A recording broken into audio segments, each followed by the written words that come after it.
Just wait.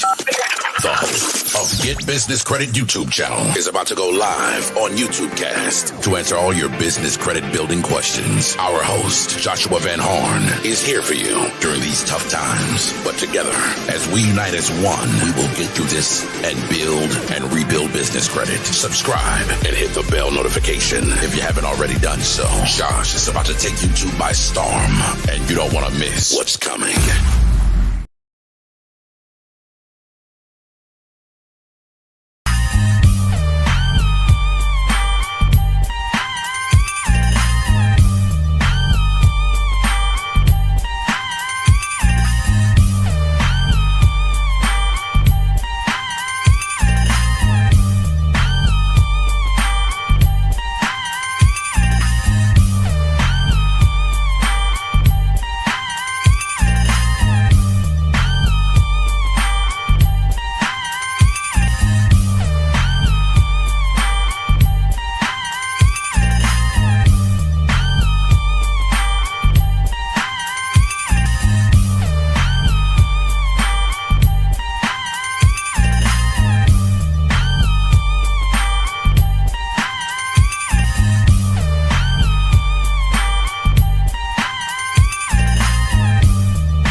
Just wait. The host of Get Business Credit YouTube channel is about to go live on YouTube Cast to answer all your business credit building questions. Our host, Joshua Van Horn, is here for you during these tough times. But together, as we unite as one, we will get through this and build and rebuild business credit. Subscribe and hit the bell notification if you haven't already done so. Josh is about to take YouTube by storm, and you don't want to miss what's coming.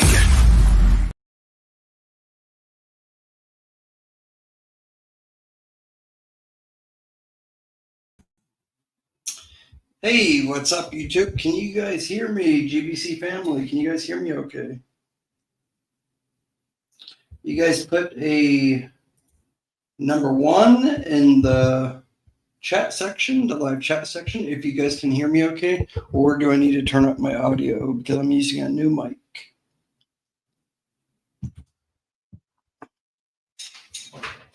Just give a few minutes for people to come in. You guys can hear me okay? Do I need to turn the volume up or down, or is it okay?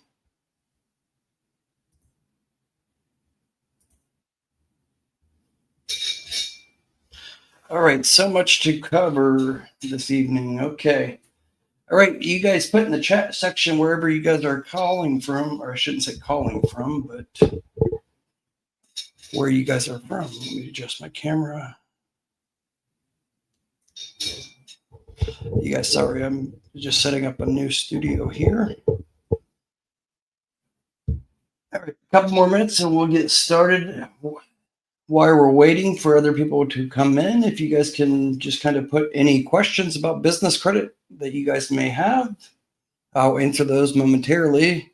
There's so much that we're covering. I'm going to be covering, the main reason I wanted to do this live, I guess, is to, I don't want to say expose, but give a chance for these wannabe business credit channels out there, a couple in particular, to delete recent content that they put up that is complete, not just misinformation, but intentional lies to misinform you guys or anybody searching about anything to do with business credit. And it's unfortunate. You would think that over the years, the mix of information would get less and less.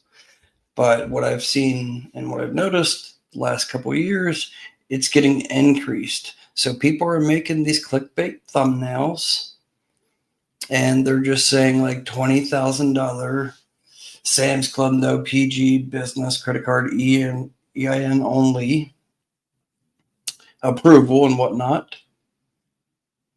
And it's complete lies. Not just what they're saying, but they even had the nerve to say because I'm not going to mention the channel by name. I'm going to give them a chance to, take down the content.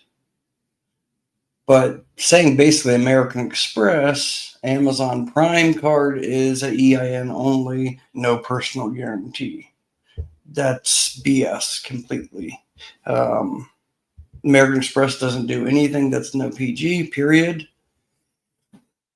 And I shouldn't let it bother me, other people's content, but it does, because I get contacted left and right daily, 20, 30 messages a day.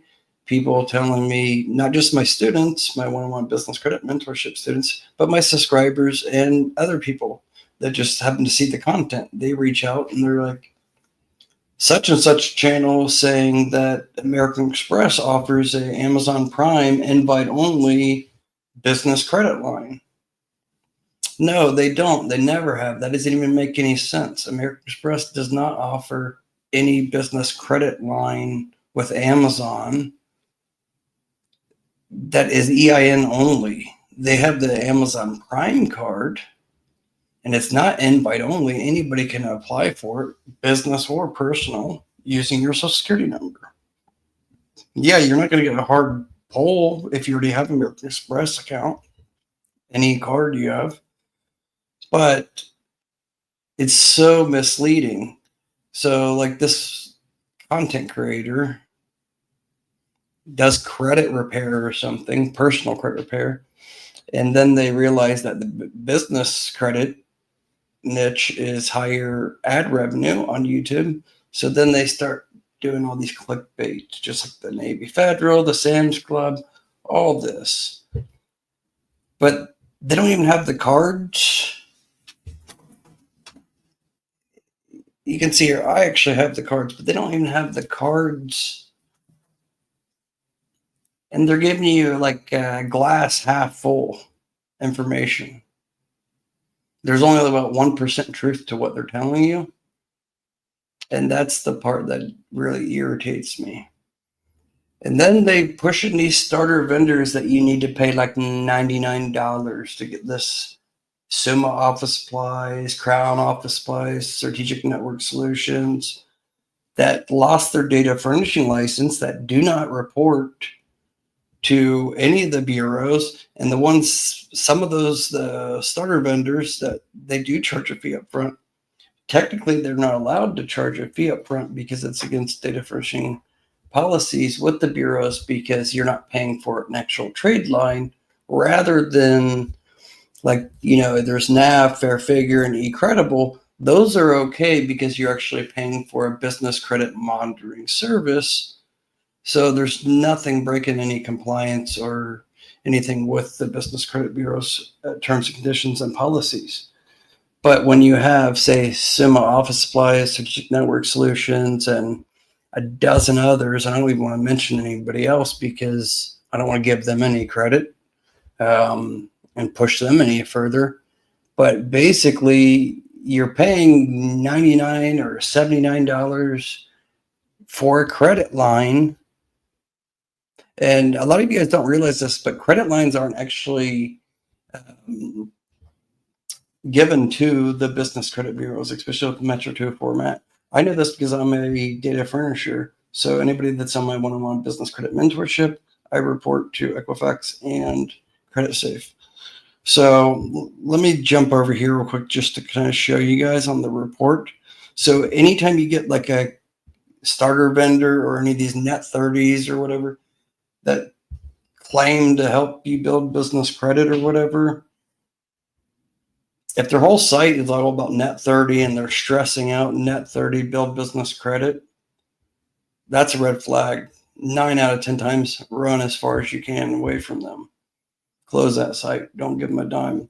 They're overcharging you for the items anyways. It's probably some guy or some girl that's living in the basement of their parents' house that was a viewer watching business credit videos and was like, oh, I'm gonna start a net 30 office supply company. All they do basically is, like, business credit is not federally regulated, so essentially, and I don't want to give you guys ideas because I know there's some scammers probably watching me right now or going to be watching this replay when I end the stream. But essentially, anybody could put $100 website up, get off Fiverr, Shopify store, and just put like 30 or 40 Amazon products on there. Just like copy and paste and put it up there. And then like say 100 Bic pens on Amazon is like $7. And then XYZ office supply is selling it for like $48 for 100 Bic pens or $30. It's just greatly overpriced what they're offering. And then on top of that, they're charging you like a membership fee, and they get you excited about it because they're like, oh, I'm going to give you $10,000. You're approved for $10,000 business credit line for a bunch of garbage that's overpriced that they're selling.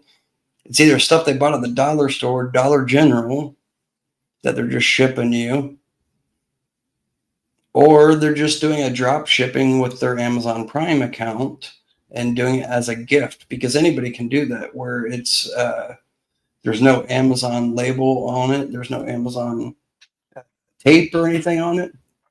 So it's just a brown box, they call it. Excuse me. So essentially, when you pay that $99 or $89 for that credit line of $10,000 for XYZ office supply, and then they tell you, okay, you have to place an order to create the invoice to get the business credit trade line starting to report, and then at 30 or whatever.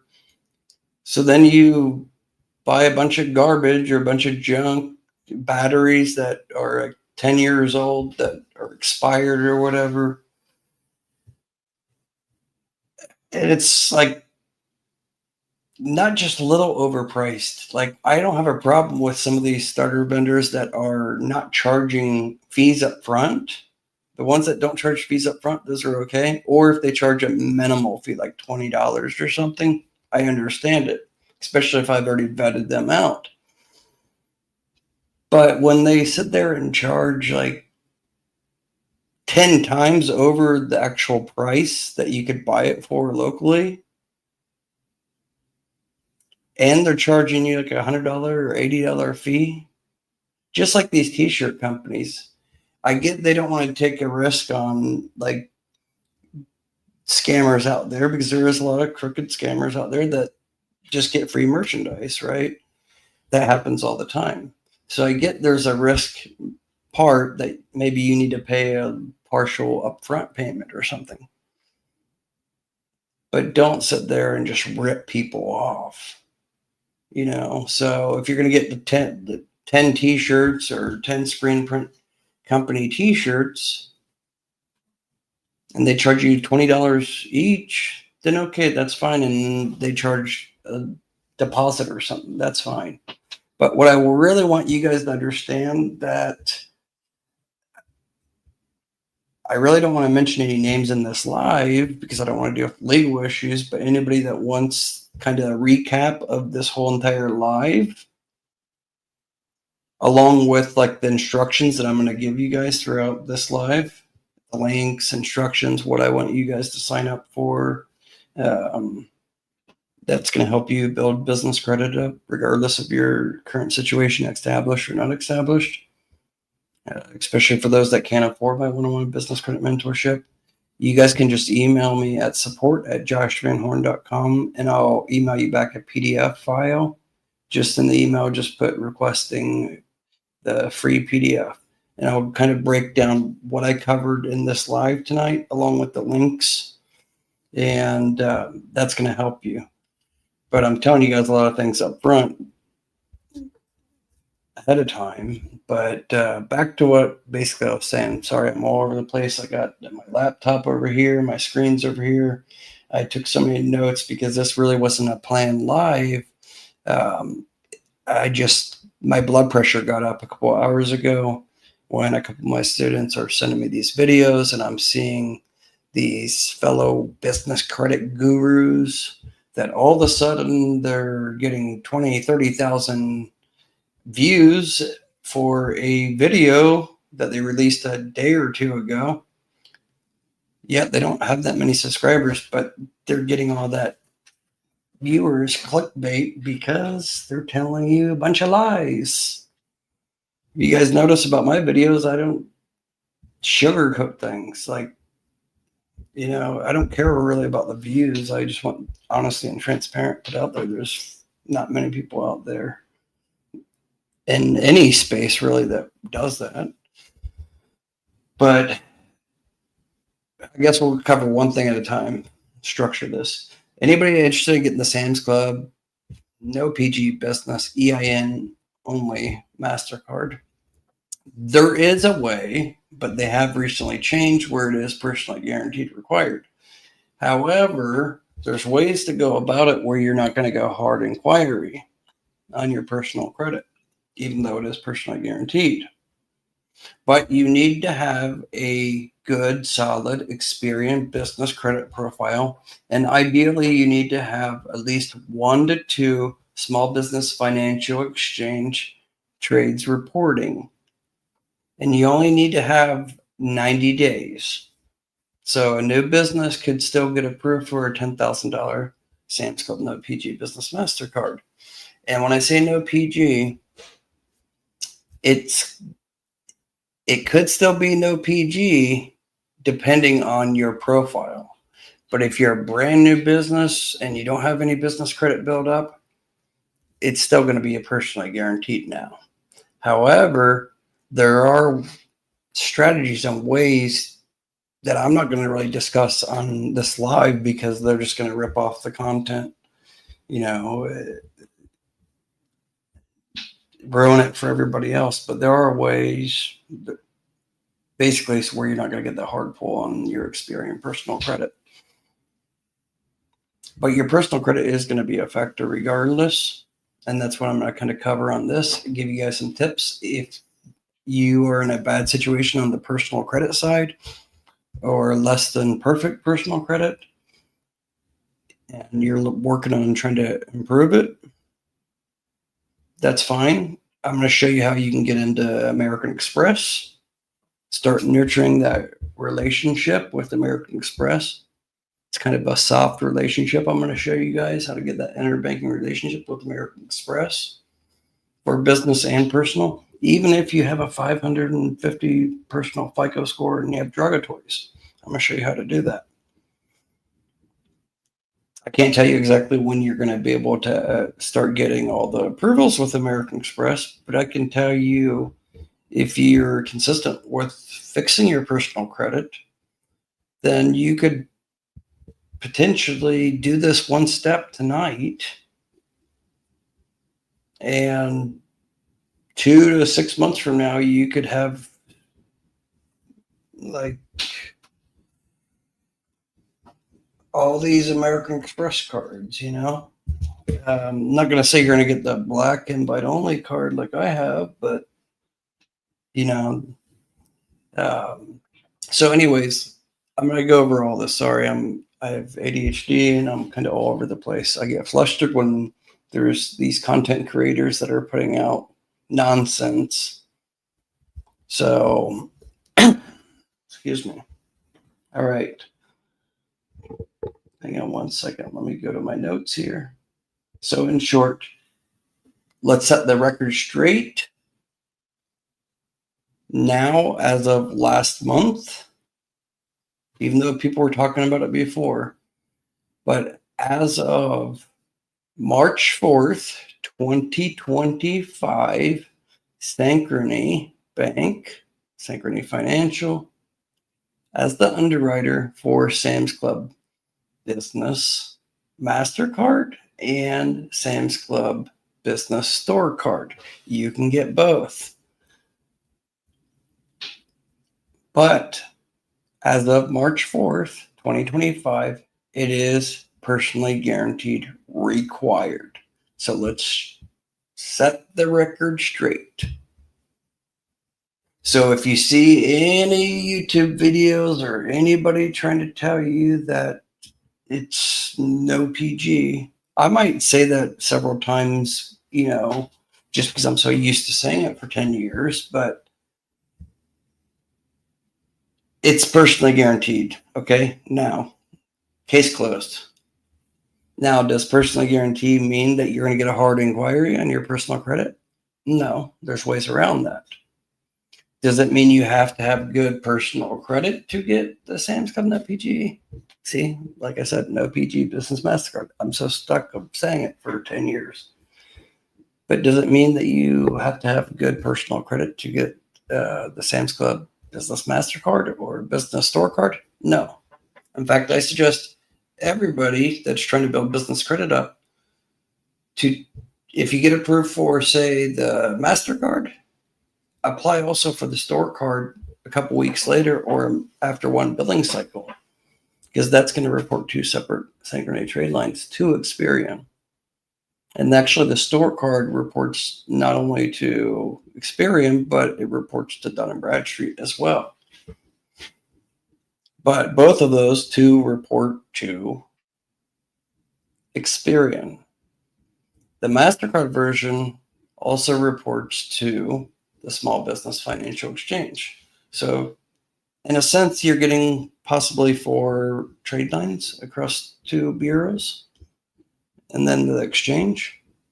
And I know it can be a little bit confusing, but you guys just one step at a time. But again, I'm going to repeat it again because people are just tuning in. I'm seeing people come in. But these hacks, putting in that your business was 2020, 2000 or prior, like you started your business in 1999 or 2000, that's the hack, the secret hack. That's BS. Anybody, I would pull up it right now, but I don't want to get any issues with Syncrony because I have a relationship with them, because I often promote them, as you guys are well aware of that. But their application on that, there's all this misinformation being put out there by a dozen different credit and business credit so-called experts in the last month or so. Clickbait saying that you just have to put in that your business is, even if it's brand new, you just registered your LLC last month, but on the application, just put that your business is basically 25 years old, and then it's not going to ask for a social security number. Okay, so let's get something straight about the whole social security number. It doesn't matter what type of business credit account, you're going to have to always provide the beneficial owner's social security number. It's going to be required at all times. Even let's see here.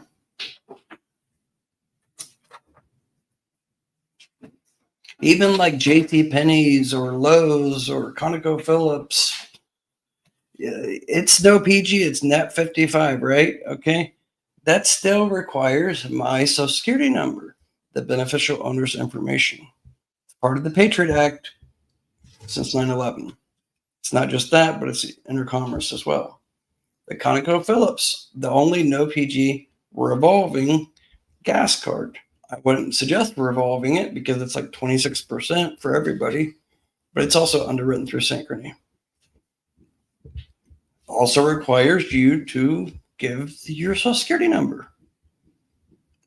So any financial institution is going to require you to give your social security number as the business owner's information. They're not checking it on your personal credit at all unless you click the button that says, I am willing to personally guarantee. Excuse me, I'm just getting over a cough. But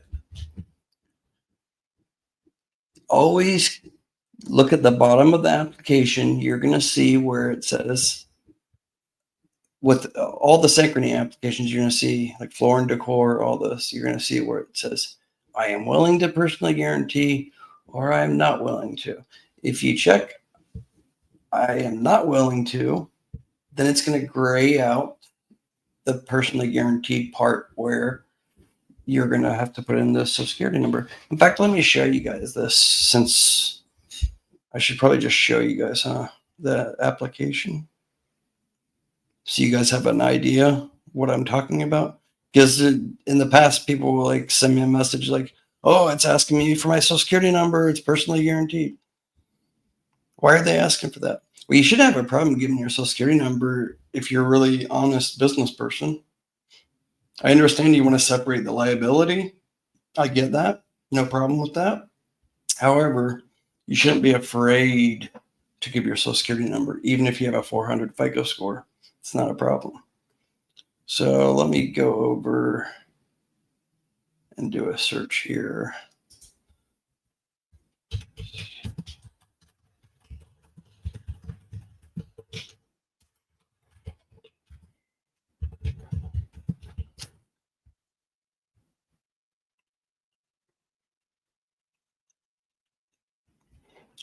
Okay.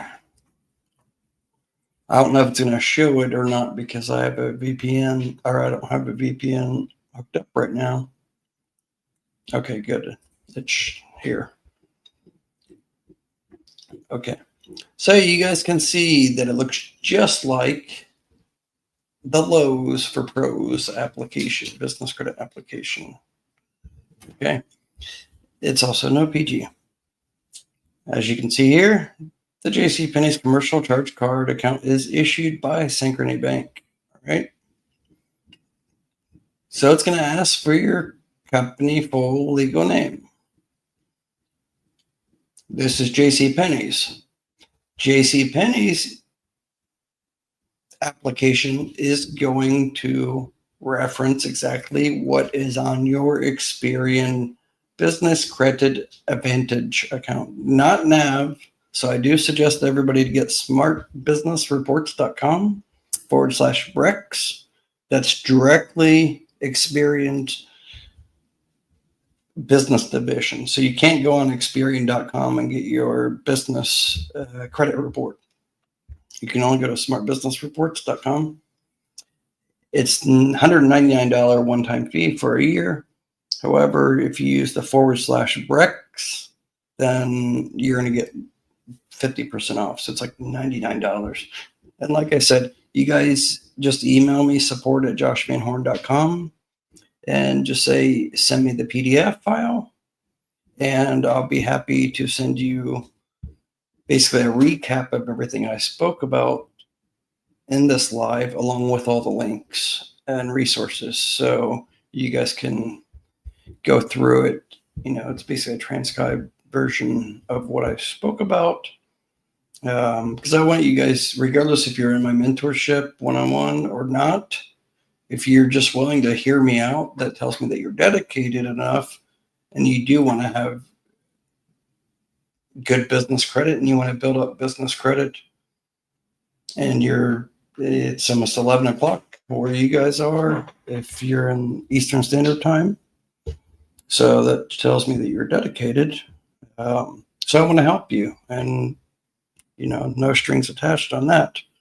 Of course, I have the one-on-one business credit mentorship, and anybody that stays till the end, I'm going to do a code that basically, if anybody is interested in my one-on-one business credit mentorship, I have 3 spots or 4 spots available right now. Anybody that is interested in that is going to get an extra 20% off the standard pricing. But the mentorship is only for people that want to fast track and don't have the time to do everything themselves, and basically just want their hand held the whole way every week and fast track everything. So let's go down to, not down to, but say this is your company, right? And you're doing the JCPenney's application or the ConocoPhillips, any application for that matter. If you know they pull Experian business credit, then basically you want to make sure you just kind of copy and paste. If Experian has LaSalle Medical and that's your name of your company, but it doesn't have LLC or anything, even though it is an LLC. Whatever Experian has, you want to copy that. And don't do this on a tablet or if all possible, I guess a tablet's okay, but don't do this on a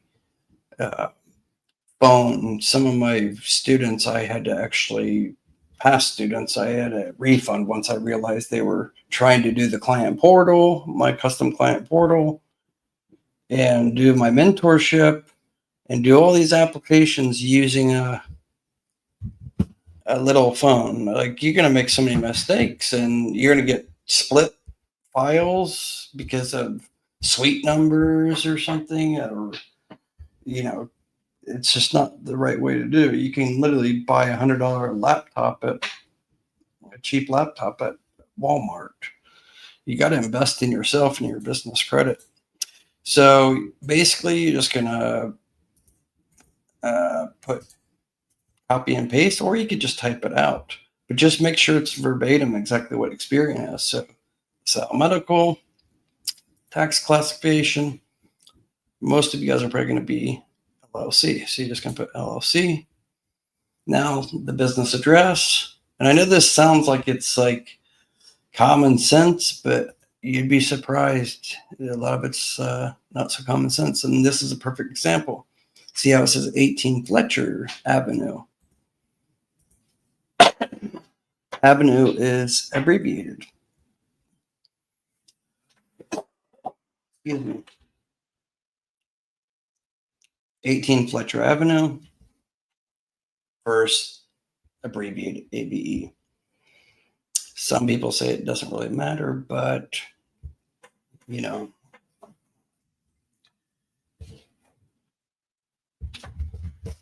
take it from somebody that has all these and has endorsement by Experian and a lot of other things that I can't necessarily disclose, but don't type out Avenue if it says AVE. I guess that's what I'm trying to point out. You want to match everything verbatim. The reason I say that is because when you hit submit, there's APIs and calls, and I'll show you guys that in a moment too. And this is getting real deep into things, but basically you're just going to put 18 Fletcher, AVE. Now, depending if you have a suite number or not, I recommend people not to put their suite number in the filmographic data within Experian. So if you have the Experian Business Credit Advantage account, there's going to be links here. And you can submit updates. It's over here, over here. There's like 3 blue links. They all go to the same thing. So you can submit an update. If it shows like suite or box 45 dash, like a hyphen or something, that's bad. That's going to get you not approved for much of anything on business credit. Even if you have an 800 personal FICO score, it's not going to get you much no PG business credit because those are frowned upon. And don't use any iPostal either. Any of these mail centers, mailbox places, stay away from them. Again, I'll send you some resource links. If you want the PDF, I'll send you resource links, ones that I would recommend, but they're premium locations. But they're going to cost you like $100 a month for that virtual address if you don't have a physical location. Home addresses are okay to use, but it's best not to use home addresses. I don't want necessarily my home address put out there and stuff. I mean, I put it out there, all my addresses, but I'm saying most people don't want to put out their personal address and everything out there. And it just looks better if you're really trying to get large amount of high limit business funding, especially with the manual underwriters, with all the fintechs. They will look at the business owner's address and the business address. And it just looks better when they're separate, not the same. Of course, if you're a locksmith, it's not a big deal. Or if you're a daycare, it's not a big deal. So it's industry based, of course. So you guys get what I mean about making sure everything matches. Okay. Now, am I going to say that if you spelled out avenue on the application, that you're going to get denied? No, I'm not saying that. I'm just saying let's match it to where we know they're pulling. So this is J.C. Penney's, right?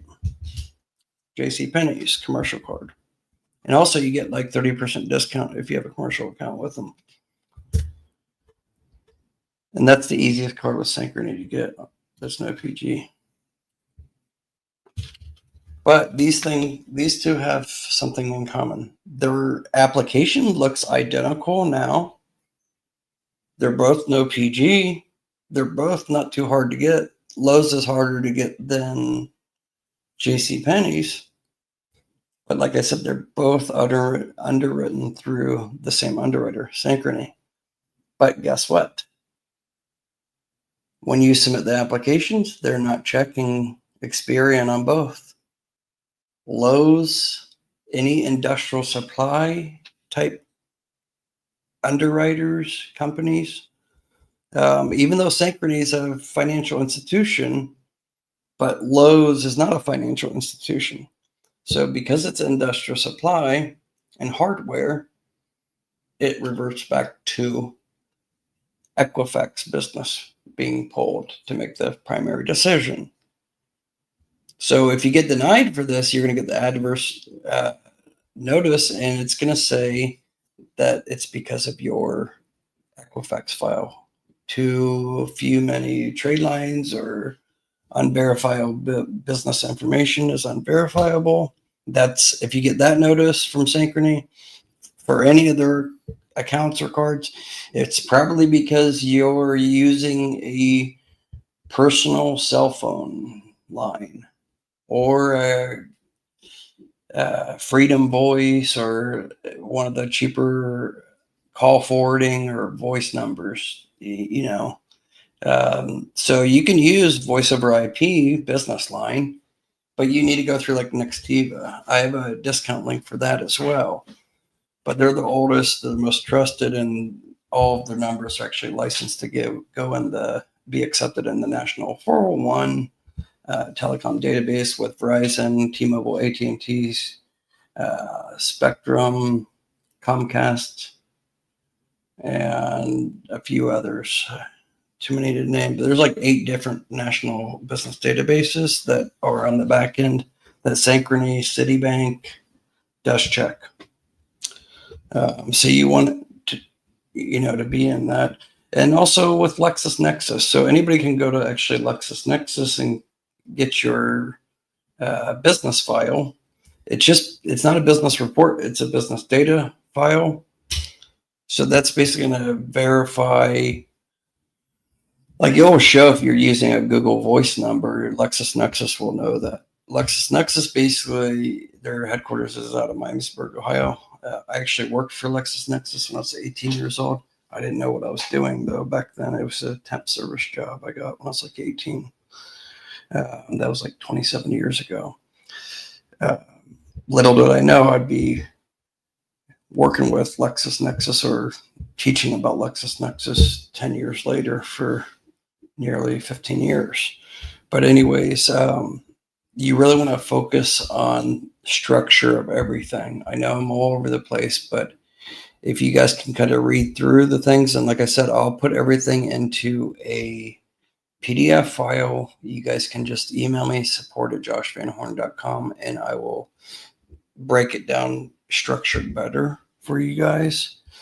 This live is more for me to stress out the warnings that I want you guys not to fall victim of. Okay. Like you guys need to all pump the brakes. I know a lot of you guys are like trying to rush and hurry up and get your business credit and try to get the approvals. But all my business credit students, and I'll show you guys here in a minute, all their approvals. But the ones that my students that are getting the highest approvals are ones that have patience. Of course, everybody wants to get funding quick so you can do your investment or payroll or working capital or grow your business. And if you try to do like manipulation tricks and these so-called hacks that these wannabe credit experts are teaching, and buying these fake trade lines and these starter vendors, it might get you a couple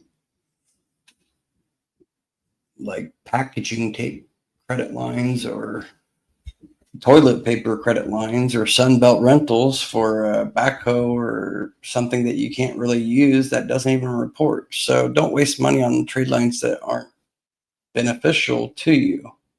Again, it's not about quantity of trade lines either. It's about the quality and the consistent usage of the quarterly payment trend. That's just here. I'll show you that. So don't pay attention to scores. I want you guys all to get 80 Paydex score. Get that out of your head. Straight to the moon.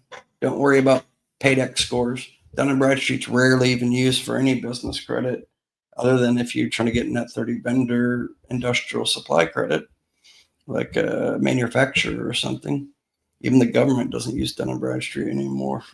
They use Experian. That's why Experian has the small business FICO score. So even though,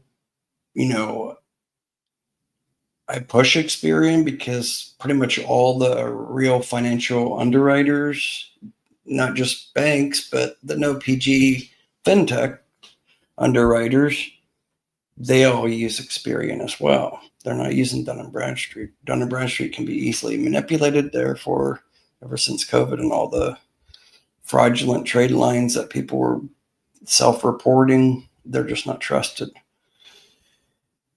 But again, scores don't matter. I got my biggest approval. Which one is it? One of these here. Too many. You guys should see my desk here. But my biggest fintech approval was 150,000 with Divvy.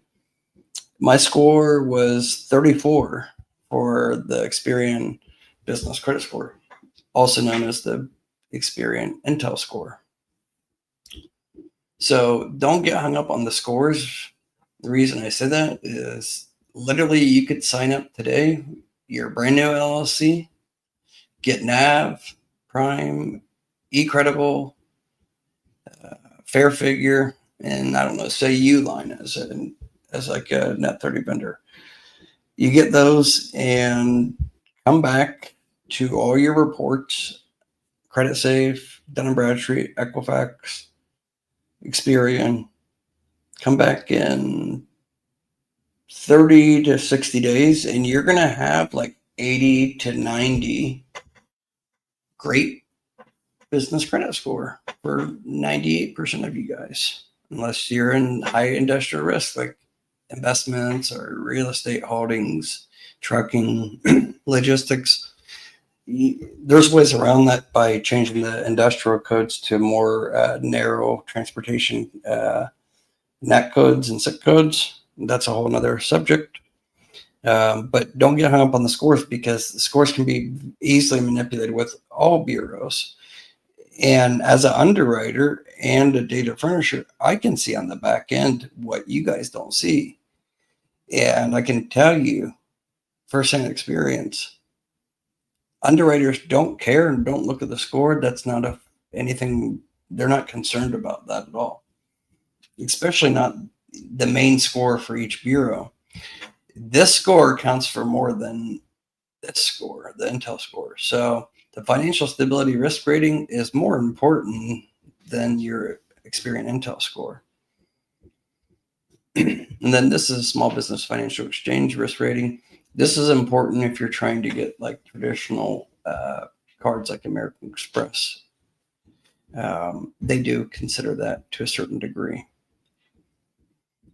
But let's go down. This is what I was talking about. That's why my one-on-one business credit mentorship, the lowest one is 12 weeks, 12, 16, 26, and 52 weeks. The ones that are on 26 and 52 weeks, those are typically students of mine that are in real estate or trying to get a large, high level of funding, like combined funding, not just one, but they're trying to get like a stack like that, high limit, 500 to 3 million, with a majority of that being no PG. We exhaust all no PG options before we touch anything personally guaranteed. Just to throw that out there. But it doesn't matter if you're a new business or already established. You don't know what you have. A lot of people think that just because you have all these vendor accounts, trade lines, or whatever, like Business T-shirt Club, Crown Office Supplies, Sima Office Supplies, Strategic Network Solutions, Granger Uline. I couldn't tell you how many people contact me a day, send me a text, and want to do a consultation. They'll say, Josh, I already have like 10 trade lines. Excuse me.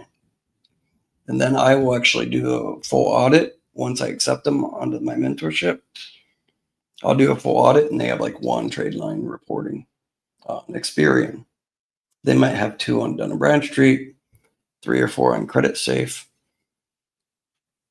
But each bureau has a place. So if you're trying to get no PG business auto loans or equipment financing, trailers, anything like that, like say you're starting a pressure washer business or lawn care, you're trying to get like industrial equipment like that, equipment financing, box truck, whatever, then 95% of the time the underwriter is going to be pulling Equifax. And then they could be pulling also Credit Safe, because Credit Safe is being used more and more to do double verification to make sure that not one bureau is just being manipulated and focused on, right? So for those that are actually trying to get one of those types of, everybody has different goals on business credit. So, I have quite a few students of mine that are in trucking and logistics, and that they're trying to get more box trucks or 18-wheeler trailer, our new Volvo, rig, and Dun & Bradstreet's not important if that's the goal, So we want to put primary focus on what your short-term goal is for the next 3 to 6 months. So that's why I'll have my students go after certain trade lines and credit lines that report to Credit Safe and report to Equifax. Now, those that are trying to get, say, working capital, revolving lines, draw lines, gas cards, store cards, fintech lines, SBA loans, traditional cards, business cards, then, or any type of revolving types of lines of credit, the unique creative financing ones as well. Like 98% of the time, the underwriter will exclusively be only pulling this report, and that's Experian business credit. But what they're going to be primarily focused on is this data here, payment experiences, and they're going to want to see the quarterly payment trend. That's right here. That's why I told you guys that you could potentially get a Sam's Club Business MasterCard. It's still going to be PG, but you could avoid possibly a hard pull if you have a right amount of trade lines and the right type of trade lines and activity for the quarterly payment trend, even if you're only 3 months or 6 months old. So you want to see these graphs. It's going to be hard for you to get real type of business credit funding if you pull your report and you don't see these graphs. So this is monthly payment trend, and then there's quarterly payment trend. And then there's continuous payment trend and newly reported payment trends, and then combined trades. The most important, like I said, is going to be your monthly and your quarterly. And it's pretty much like they put it by the order that it's important: monthly, quarterly, continuous, and newly payment trends. So think of the newly payment trends as similar to personal credit. If you have like an average age of accounts, or say 10 years, and then all of a sudden you went on an app spree and you got like 5 new personal cards, and then those reported as new accounts, then your average age of accounts is going to go down tremendously, probably like the 5 or 6 years, and that's going to hurt your overall score and profile. Well, that's kind of what's going to happen on the business side with the newly reported payment trends. So that's why with the mentorship, I have all my students go after all these experienced ones right away in the beginning, but not just any ones that report to Experian, ones that you can actually use and ones that aren't garbage and that aren't rip-off junk that they're selling from the dollar store or something, or overpriced toilet paper. Avoid those are junk.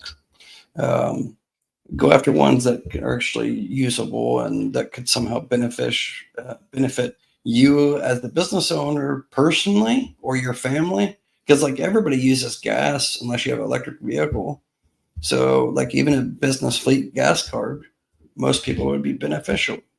So even if it's your wife or your husband or your kids or whatever, you can issue them a card and you can set limits on it. And even if you don't initially get high limits for the gas card, it's just one stepping stone. It's going to unlock so many doors for you. But you want to get the right usable credit lines. Don't waste money. Like a friend of mine that got me into this whole teaching business credit on YouTube, like 5-6 years ago, he came to me and was like, Josh, I know you've sold a company. You've started several companies. I exited out of my company in 2017, a personal credit repair business. Exited out for a 7-figure sum. And a private equity firm had acquired it. And I started that back in 2009. And I only spent like $1,500 at most to start that business that sold for 7 figures. But I have SEO background, so I can organically rank sites a lot easier back then than other people could. But my buddy from middle school reached out to me and was like, Josh, I see you on Facebook and you have all these different companies and you've sold e-commerce sites, BMW hood emblem sites. You're auctioning off $200,000 e-commerce business that sells one product, just a hood emblem, that I would import the emblems from China for $1.50, sell them for $40. But I would build business credit up for every business, even if it was a website domain, bmwhoodemblems.com. You can go the Wayback Machine and see, like 15 years ago, that was one of my businesses. And you can see that's all I sold. And then I auctioned it off, sold it for $274,000 on flippa.com. But I wouldn't have got $274,000 for it 10, 12 years ago had I not built business credit up. So I've been building business credit up since like 2001. Did I know I'd be teaching business credit? No, I had no idea I'd be teaching it. Just happened to be that way because my buddy reached out to me and was like, Josh, help me. I'm drowning. I've been watching people on YouTube, Facebook groups.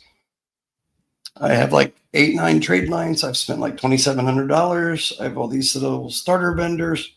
Most I can get is packaging tape, cardboard boxes, toilet paper, and like soap supplies and like industrial type of supplies. He wanted to get a 12-passenger limousine. He had a 6-passenger. He did corporate pickups from airports. He wanted to get into doing homecomings, weddings, proms, expand his business. He didn't want to personally guarantee it because him and his wife were soon going to be getting a mortgage, and you don't want to have anything new activity on your personal credit because that's going to affect what you'd qualify for a mortgage. So that's the whole reason he wanted to do the no personal guaranteed part and get a limousine financed. He had good personal credit, but he didn't want to take that hit.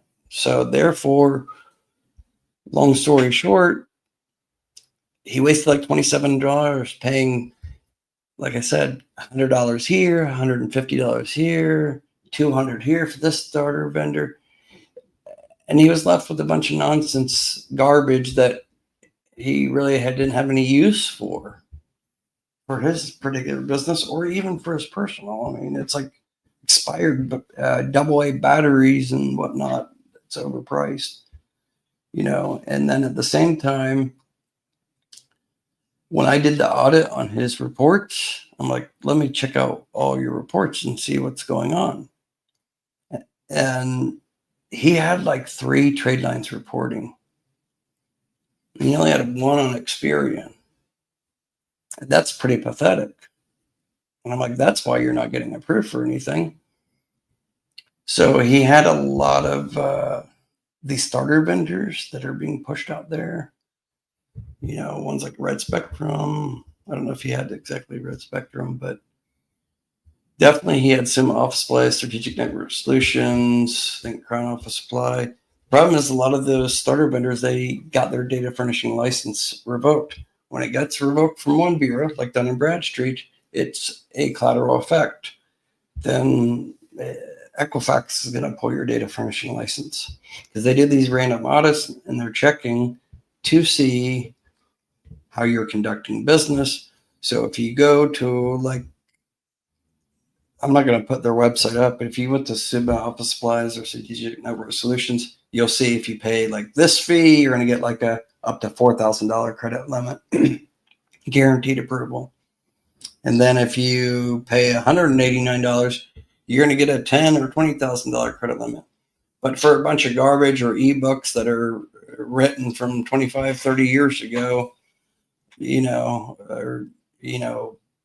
Microsoft 98 computer logo designer programs, garbage.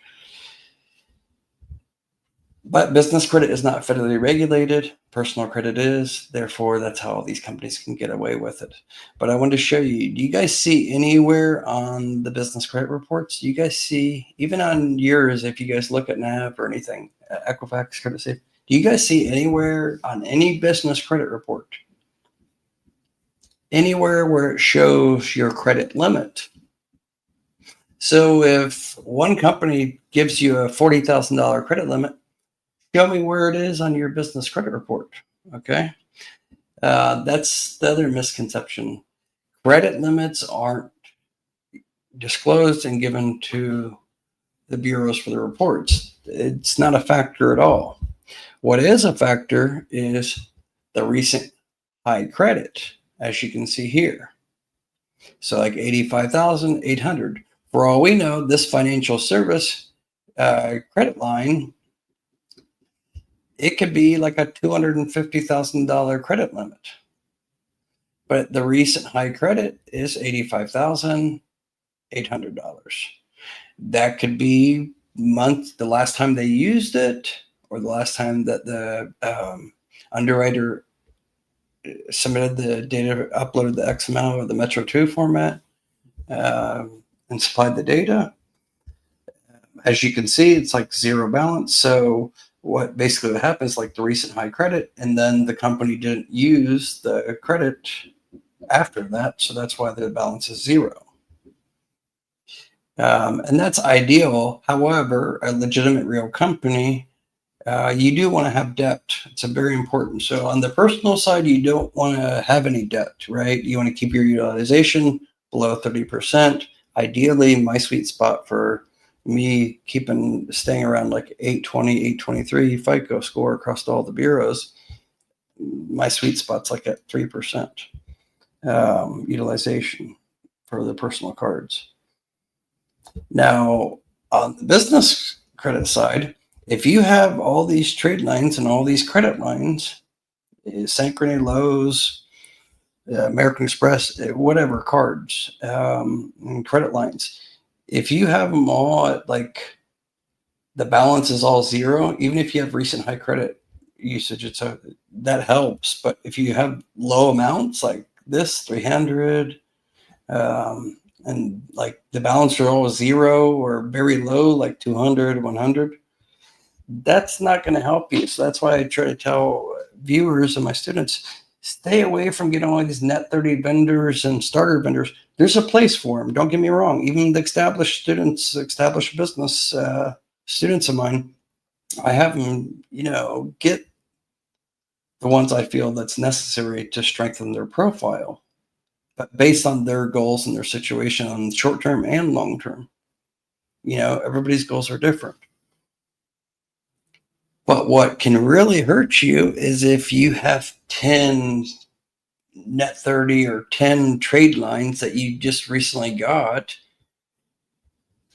and they're all reporting zero balance. That's going to be a red flag because that's not normal, and you're never going to get any type of real funding on a profile like that. I don't care if you have an 800 personal FICO, it's just not going to happen because it's going to be looking like a high risk that you're manipulating it, and you don't want to have the underwriter assume or think that you're manipulating it. Understand the bureaus are not stupid. They catch on to things. They know what's going on. They're not stupid. So a real business credit profile is going to have some debt. They're going to have balances.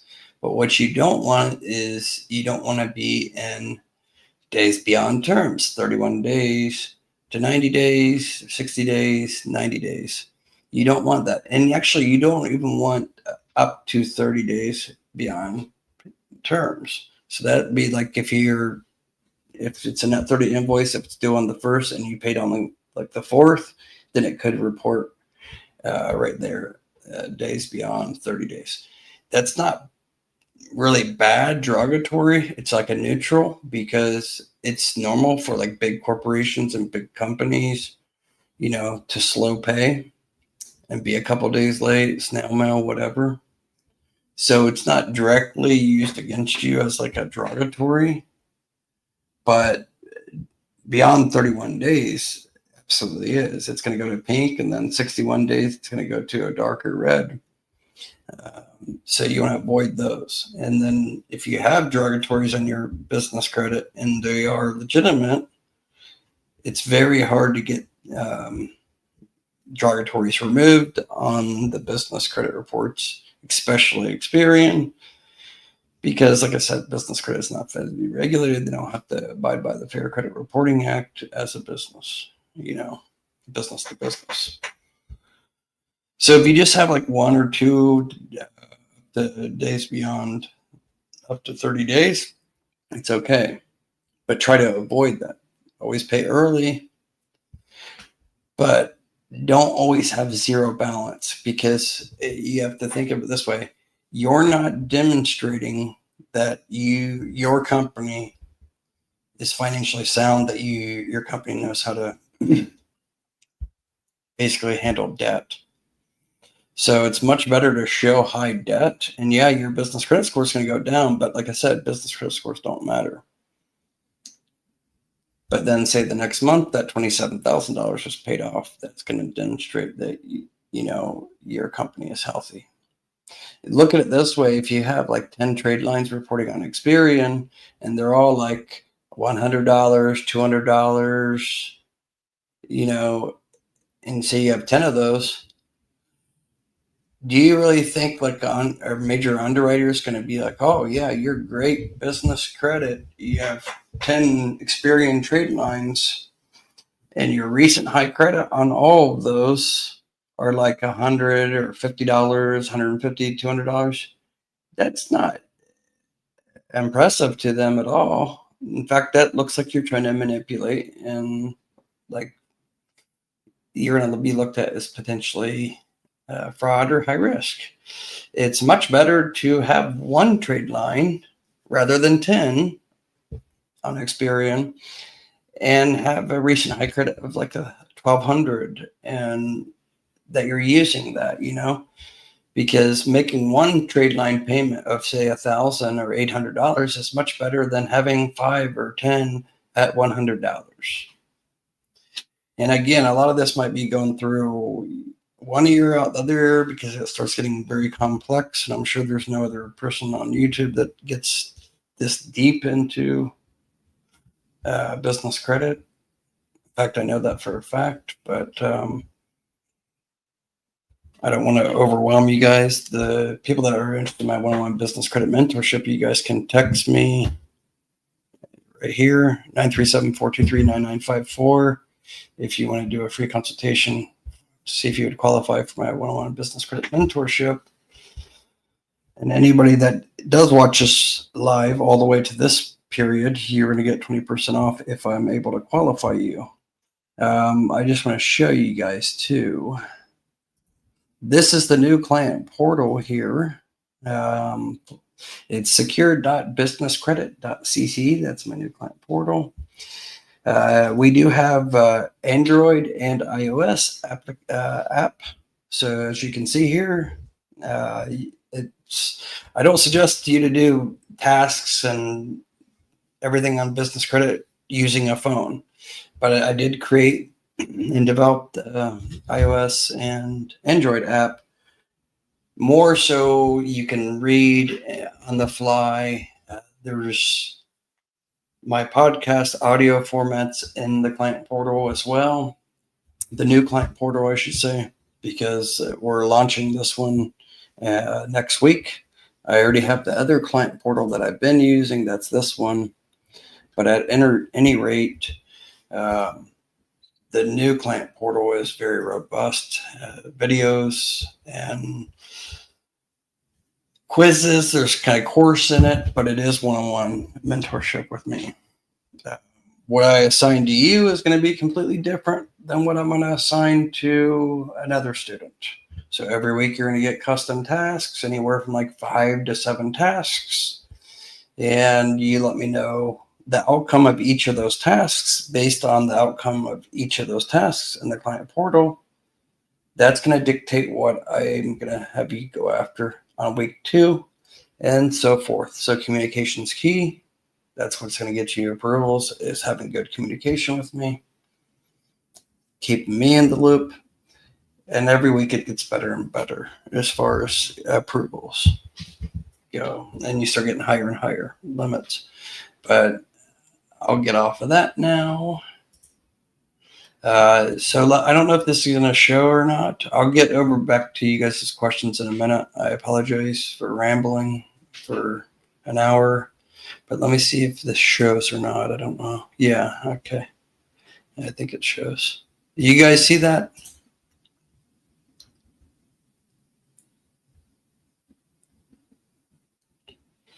Okay, so you guys see like this code? Again, I don't know if I should even be showing you guys this because it really doesn't even matter.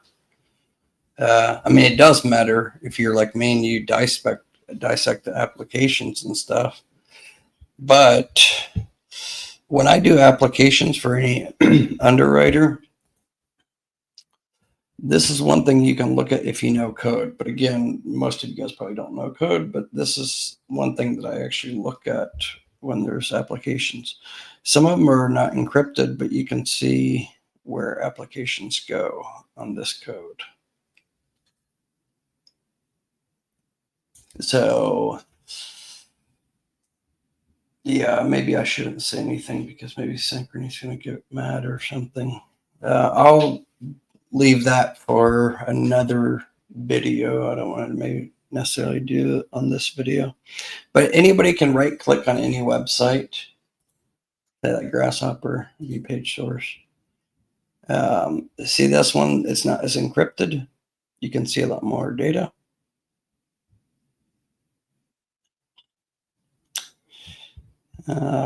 So yeah, I can see they're using a WordPress as their platform, their design. But then once you go into applications,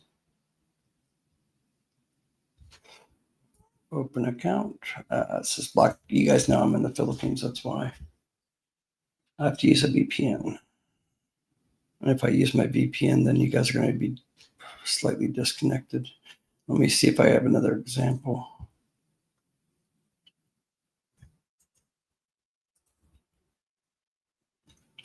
See how this one's more encrypted? That's probably not a good example. Flip card. So this might be a good one. You guys can see just this as example. You can see how this is like a data field. So it's going to, asking for your email, first, last name, company name. So you view source. Again, you guys probably don't need to be even doing this. This is just my OCD business credit mastering everything.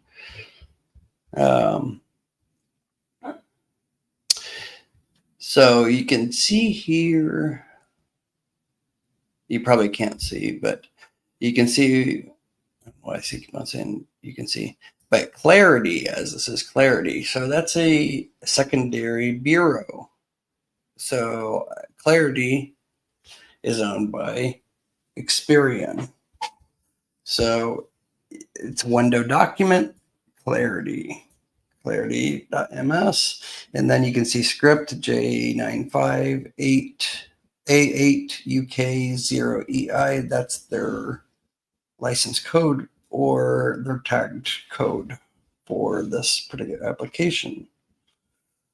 And then you can further see they use Partner Stack. That flow uses Partner Stack for tracking purposes. But the part that's the most important part is this Clarity part.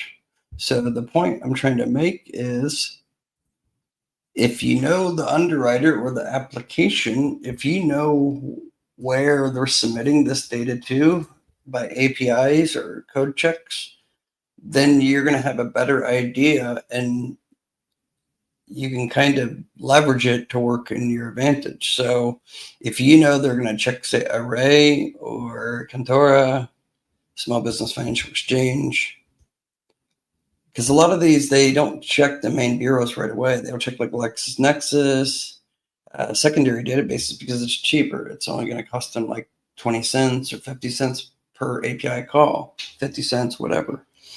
And then if it passes that check, then it will go on to the secondary check. And this all happens within 30 to 90 seconds of you hitting the submit application. But the point I'm trying to make is just trying to show you guys things you guys can look out for if you guys don't mind being a nerd like me. If you don't want to do the mentorship, or you can't qualify for that. But I'm just trying to have you guys think outside the box and kind of leverage it to work for you and build business credit up and not get ripped off at the same point, I'm going to have this link as well, the Bluevine partnership that I have with Bluevine. It's an exclusive deal that we worked out with Bluevine. It doesn't matter if you already have a business checking account set up or not with Chase or Bank of America. I'm going to tell all of you guys, even if you're not a subscriber, use my link, bluevine.com/partner/GBC. But just email me and I'll send you the PDF that kind of explains all this. But there's no fee to get this account whatsoever. So, and there's a major benefit for funding purposes to get this as well. But it's just a free business checking account. There's no minimum opening balance. So you could literally fund it with like $1 if you wanted to. But the more you use it, the more likelihood you're going to get higher approval amount. So Bluevine does do business credit lines, but they won't give you a business credit line right off the gate, a high limit, unless you have a Bluevine business checking account. It doesn't have to be used as a primary, but they offer like 6 different business credit lines. And they're technically, it could be like no PG because it's fintech. It's based on, say, revenue or usage or business credit. It's a combination because they offer several different ones. So you could open up an account and, like I said, you have nothing to lose. But not just that, but once you have more than one business bank account for your new business, that's going to help because all this data is getting checked with LexisNexis on the business side. So every time you hit a submit button on a business credit application or a business banking financial institution application, it's being pinged to the API, say at LexisNexis, right? And that's kind of doing an in-print inquiry. And then it comes back, okay, Bluevine approved you. So then it's going to show a footprint that you have an account with them, right? That's going to further help you if you're having problems, say, with the verification with Syncrony or Sam's Club, MasterCard. If you're getting that error message saying that business information is unverifiable, then this having more than one business bank account, not just Bluevine, but more than one, that could actually help trigger. Okay. but they have several different business loans and working capital. So definitely anybody, I would say, definitely would be able to benefit. You have nothing to lose by using it. Novo, I don't use anymore. They were a sponsor for like almost 2 years. I don't use them anymore. Their customer service sucks, and they changed their working capital line to more of a merchant cash advance where they're drawing every day. And it just makes it harder and harder to get approved for funding.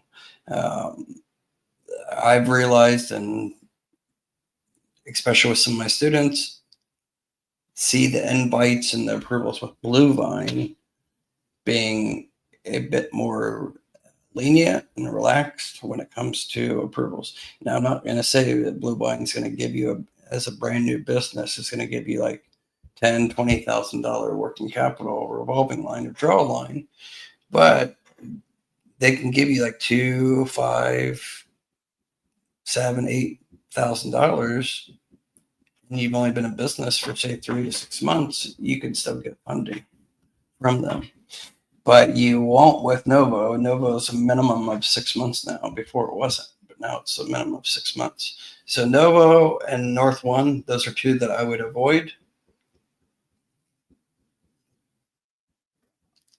I'm biased a little bit because I'm in partnership with Bluevine, but not just that, but anybody that does use my link for Bluevine, your data is going to go to Jesse, my account rep over at Bluevine, and then they can send you invite only business credit funding opportunities that will be coming available, because every financial institution there, it's getting more and more competitive, so they have to compete with each other's business.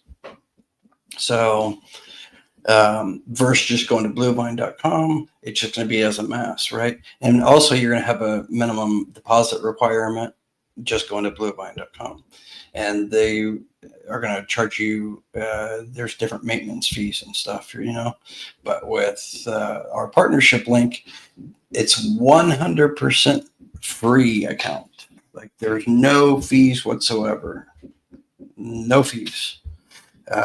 Not just after like Novo, they will give you like 30 days free or something, and they charge $5 or $10 a month. No, with my partner link with Bluevine, 0 fees ever.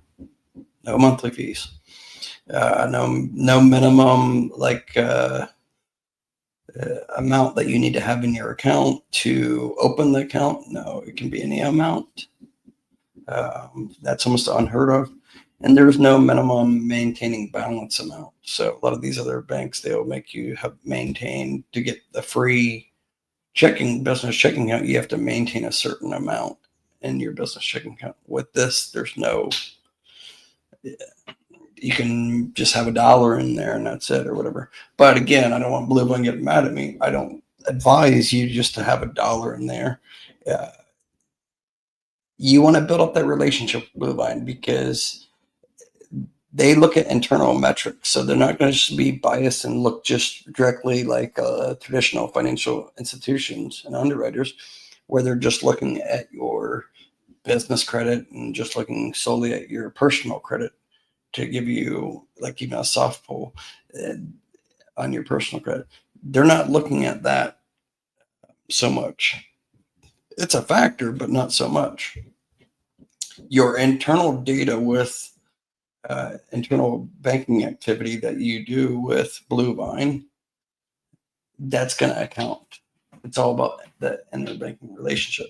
So what I would suggest, if you have Chase or Bank of America currently, and you use that as your primary business bank account, I'm not saying just to close that and just put everything into Bluevine. I'm not saying that. But what I'm saying, if you do have a couple thousand, or I don't know your financial situation, but if you have some extra funds, like say put 20 or 30% of your capital or the savings that you have or something, put it into a new Bluevine business checking account. And then, what's this here?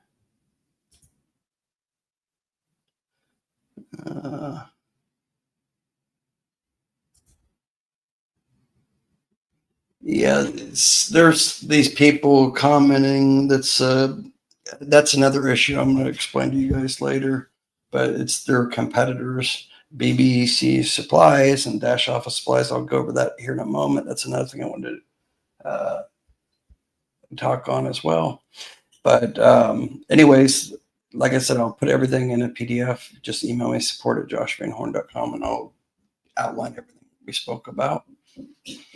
But definitely use my link for the Bluevine account. You have nothing to lose. Just put if you can, if you already have Chase or Bank of America as your primary bank, just put couple $100 to start with. Use it for like a payroll account or something, because it's good to always have multiple bank accounts and backup accounts as well. Like all my different businesses, I don't put everything all in one. Like even with like Navy Federal and like First Tech, I have my accounts where I have multiples. Okay. So like my payroll for my employees, it's ADP will take it out of one account, one institution. I spread it so all my eggs aren't in one basket, So diversify things even when it comes to your own finances on the business side, regardless if it's being funding or capital, working capital, or if it's loan funds or whatever. Just diversify it. But the other thing, like I said, why I'm encouraging you guys to start building up that interbanking relationship with Bluevine is you could potentially get anywhere from like $5,000 to $150,000 business loan from them. And depending on your situation, you only need to really be in business for like 3 months. Of course, it's going to be a lot of it's going to be like revenue based if you don't have a strong business credit and personal credit. Then something has to give. Like you can't have bad personal credit, bad or no business credit, and be a brand new business. Like anybody on YouTube, I don't care who it is. Like I don't care if it was. I shouldn't say that because he just passed away, but Jesus or anybody. But if anybody tells you that you can build business credit up and have bad personal credit and no business credit, that you can just get like no PG $100,000 business credit line, liars. Like that's just impossible. It's just never going to happen. Even having an 800 FICO score on the personal side still won't necessarily get you a $100,000 business loan. It's just not how it works. There's so many moving parts on business credit. And I try to have all my one-on-one business credit mentorship students never put themselves in a position where they're putting their personal liability with the business. No, you want to avoid that. The only time that I think it's okay to like do the PG part where you're going to be responsible for it is when you've exhausted all options. Like you've already got, and I don't suggest anybody to do what I did. I was the guinea pig, right? But you've already exhausted all these options, you already got all these cards. But I wouldn't even suggest do that because there's maybe half these cards that I wouldn't recommend a lot of people to get because they're like limits of like 4,000, 8,000, 10,000. It's much better to have like, like say Toolbox and Roadflex, Corpay. Have these cards, you got like 10 of them, right?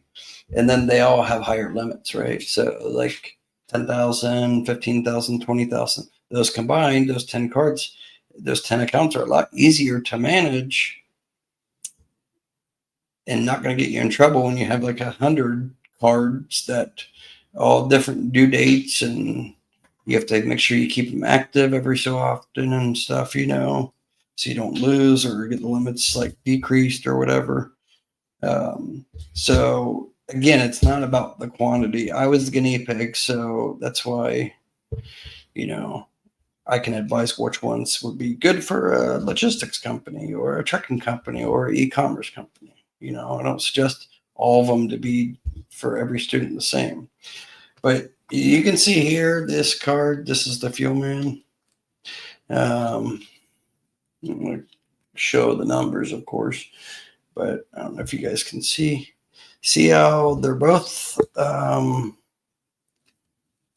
showed too much there. Not paying attention, looking at the camera. You see how one says multi and the other one says fleet, and they're both MasterCard, right?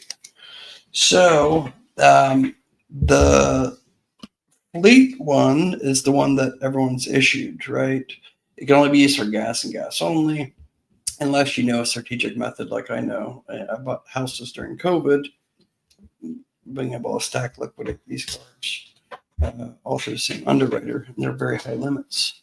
But you don't have to do that strategic method if you build up that 3-month relationship with FleetCor.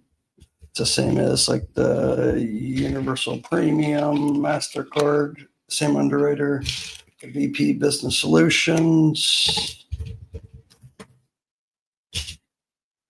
Speedway, Superfleet.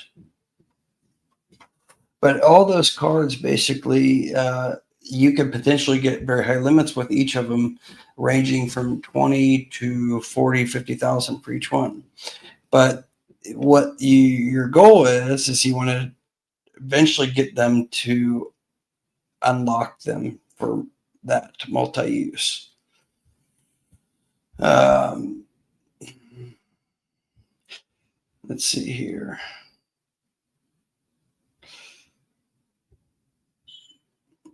Maxis.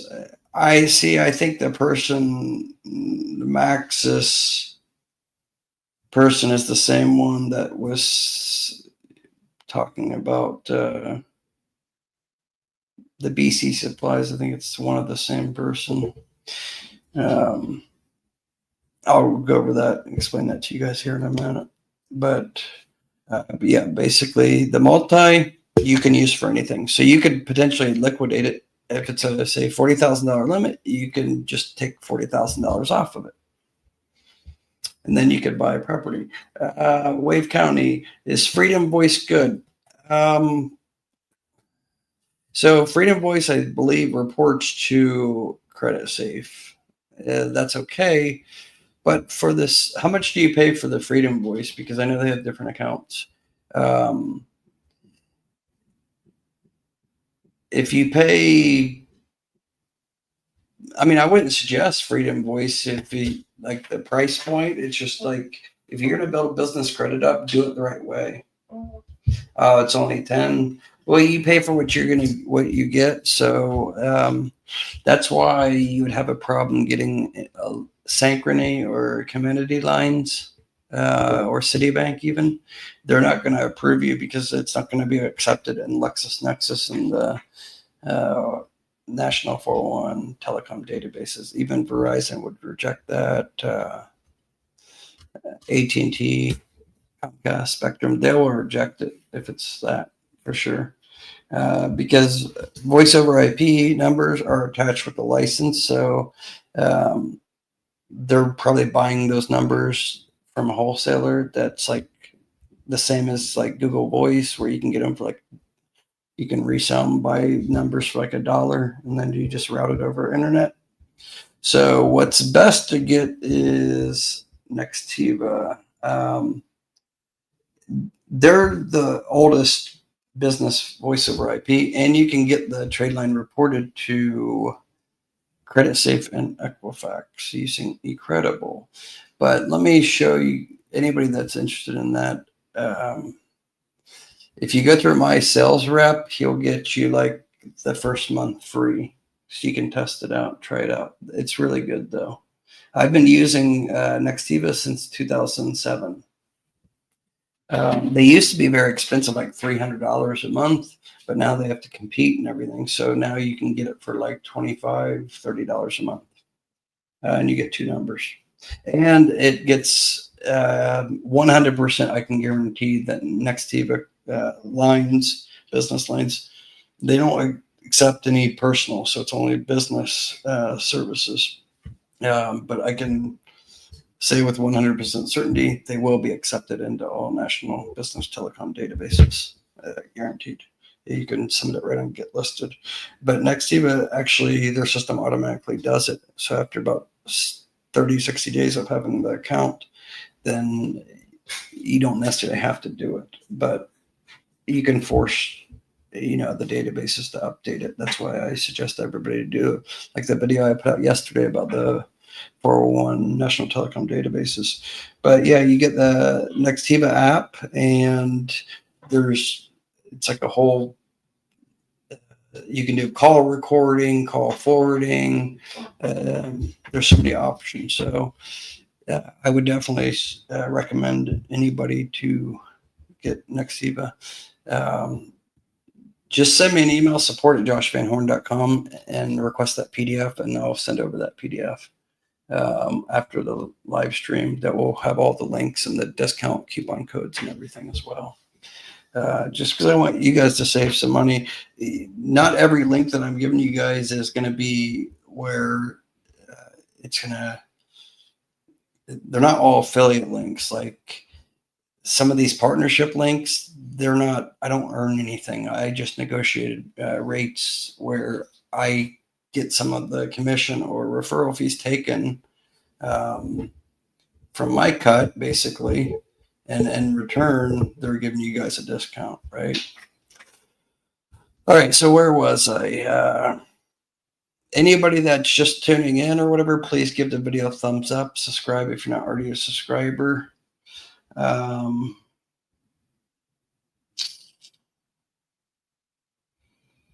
Yeah, so let me go and address the elephant in the room. Okay. Some of you guys may know I had Daniel Anderson from Dash Office Supply come on my channel about, was it 2 months ago or so? And I interviewed him just like I do with a lot of the, new companies that offer, business credit reporting as a trade line, but I won't promote them or I won't interview them and give them a time or a day unless I see that they're not ripping off people. And, Dash Office Supply, just to make it very clear, anybody that is hearing this right now, I don't recommend anybody to get Dash Office Supply. I've had a lot of my students get them. I'm in the middle of having next week a meeting with Experian, and we're going to be doing a direct audit to see the licensing, data furnishing license that Dash Marketing Group has. I can confirm from how I came about finding Dash Office Supply is from a couple students back in December and January that signed up for my mentorship, that when I did their business credit audit on their for their Experian report, just like this, I saw Dash Office Supply here. They don't show the name. With all business credit reports, you can never find out the actual name, but it'll say the supplier category and the last 4 digits of the account number. So last 4 digits of the account number is typically going to be the last 4 digits of the card number, or like that actual billing account number, or a combination of the two. So when I do the onboarding with any of my one-on-one business credit mentorship students, if they already have trade lines reporting, I go through each one and I find out which one. Okay, this is NAB, this is eCredible. Okay, this is American Express. So, I tag each one and map them out. But then there's some that I'm like, oh, I don't know this one. So I'll ask the student, what is this? This is a net 60. I'm not aware of any net 60 ones that are business services, right? Or net 30 business supplies. And I had two different students in a matter of like 3 months tell me, oh, it's a company called Dash Office Supply. So I can confirm they were reporting as of like 2 months ago.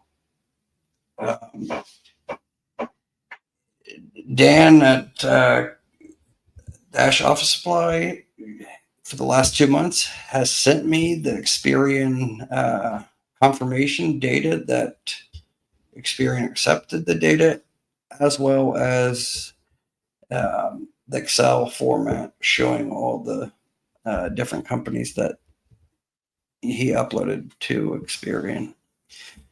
Now, what I think might be happening is Experian could have recently revoked their data furnishing license, or put a freeze on it, or they could be doing an audit on them right now. When I say doing an audit, this is standard. Like, I have a data furnishing license with Equifax and CreditSafe. CreditSafe, they don't do audits very often, but Equifax does do quite frequently.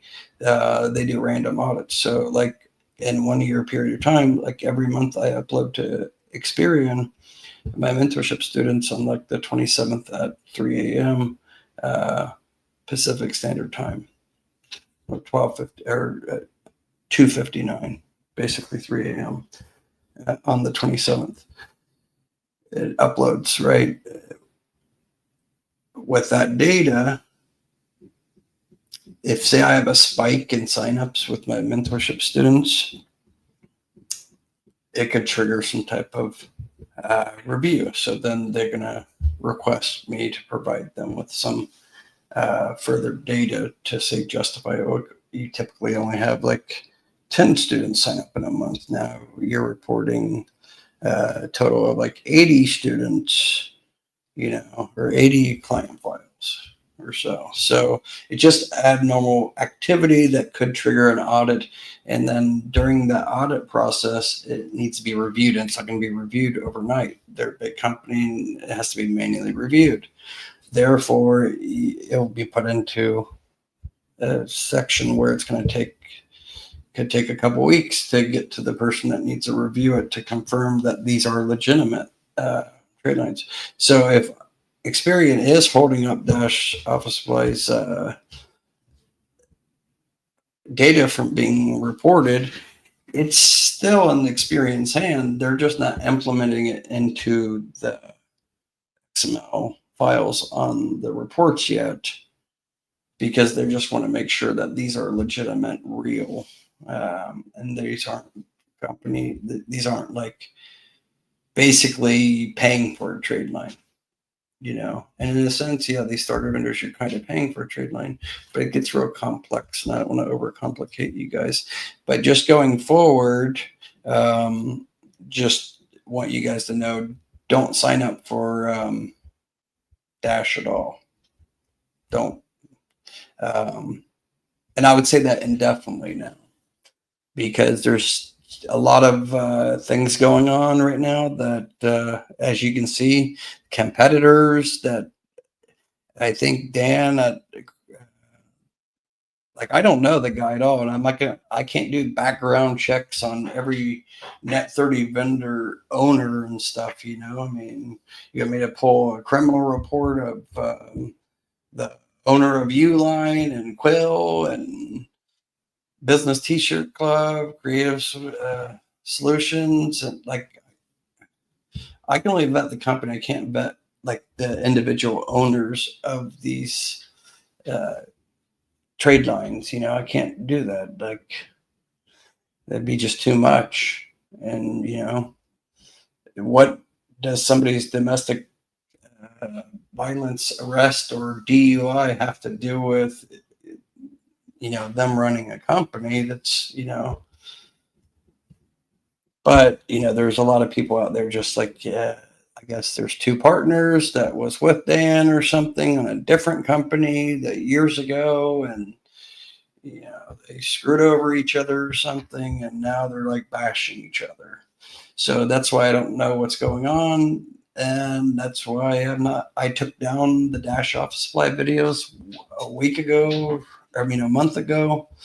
I even had my attorney get involved just because, of course, if any things do come to light that Dash is a um, fraudulent company, then absolutely, my legacy and my name, I don't take that lightly. So if Dash comes out to being like, um, if there's one shred of evidence show that there's fraud going on, and I don't want to say fraud, but taking advantage, I should say, charging people for a membership fee or something, and then them not actually furnishing the data to Experian, that's going to be a big issue, because I'll make sure that even Experian goes after them as well, because they can get a liable case against them personally. Even the government would go after you like this. Not just me, but there's like 4 different people, institutions that would go after a company if I found out this is if there's any shred of evidence to this. But yeah, if anybody does have Dash Office Supply right now, I would close 100% close. Absolutely. I'm being transparent with you guys.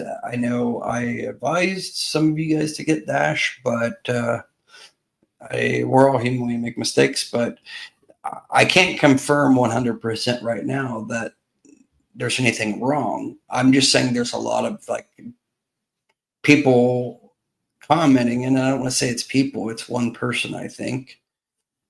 I even get a text from the same person, and I think it's the same person that came in here 4 times now tonight under different names, and they all pretty much said the same thing. So I think it's the same person, and I have a feeling it's Dan's ex-partner, business partner for another business. So I don't know. That's why I'm not trusting either or. And I'm going directly to Experian. I've already put in an appointment for next week with the vice president of a division of Experian for them to look up and tell me right on a Zoom call what's going on. And they will be able to confirm.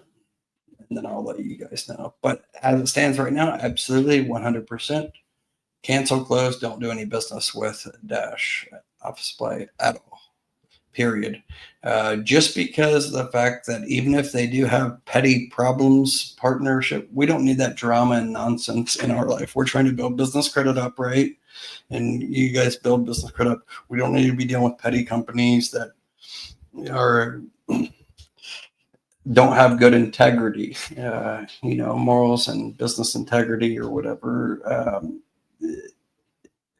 If an owner screwed over his partner and there's any truth to that, then, I don't want to do business with that company, period, So anyways, what else did I want to cover? Let me look at this. I'm sorry, you guys, I've rambled. I will try to actually take this live replay, and I'll kind of edit it tomorrow and kind of structure it into some mini series so you guys can follow along a little better, so it's not so hard to understand, because I know it bounced all over the place like a bouncy ball. I'll put all the Sam's Club stuff all together in one. This is the problem having ADHD. I've been on Ritalin ever since I was like a little kid. But the main thing I want you guys to understand is don't trust all these people on YouTube just because they got a lot of subscribers or they have a lot of the video has a lot of views. Always look at the comments. The comments would tell you a lot of things. Like, you won't really see that any bad comments on my videos. You might see some people say that watching you, Josh, is like watching paint dry. You're boring or something. Well, business credit's not supposed to be exciting. And I know I can be boring and I get too deep into business credit. I'm just a business credit nerd. Well, I'm more of an engineer nerd, I should say, an IT engineer nerd. That's why I dissect applications and code and algorithms and try to figure things out. That's just how I am. That's also responsible for me getting so many approvals as well, because I won't stop until I particularly get approved. Not anymore though. I'm not interested in any more credit myself. I have too much. You can never not have too much credit, but I actually do.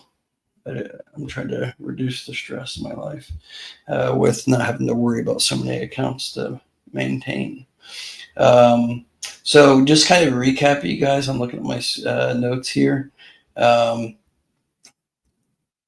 Always look at the comments on other content creators, and always look at why they're trying to, like, what their motive is. Like,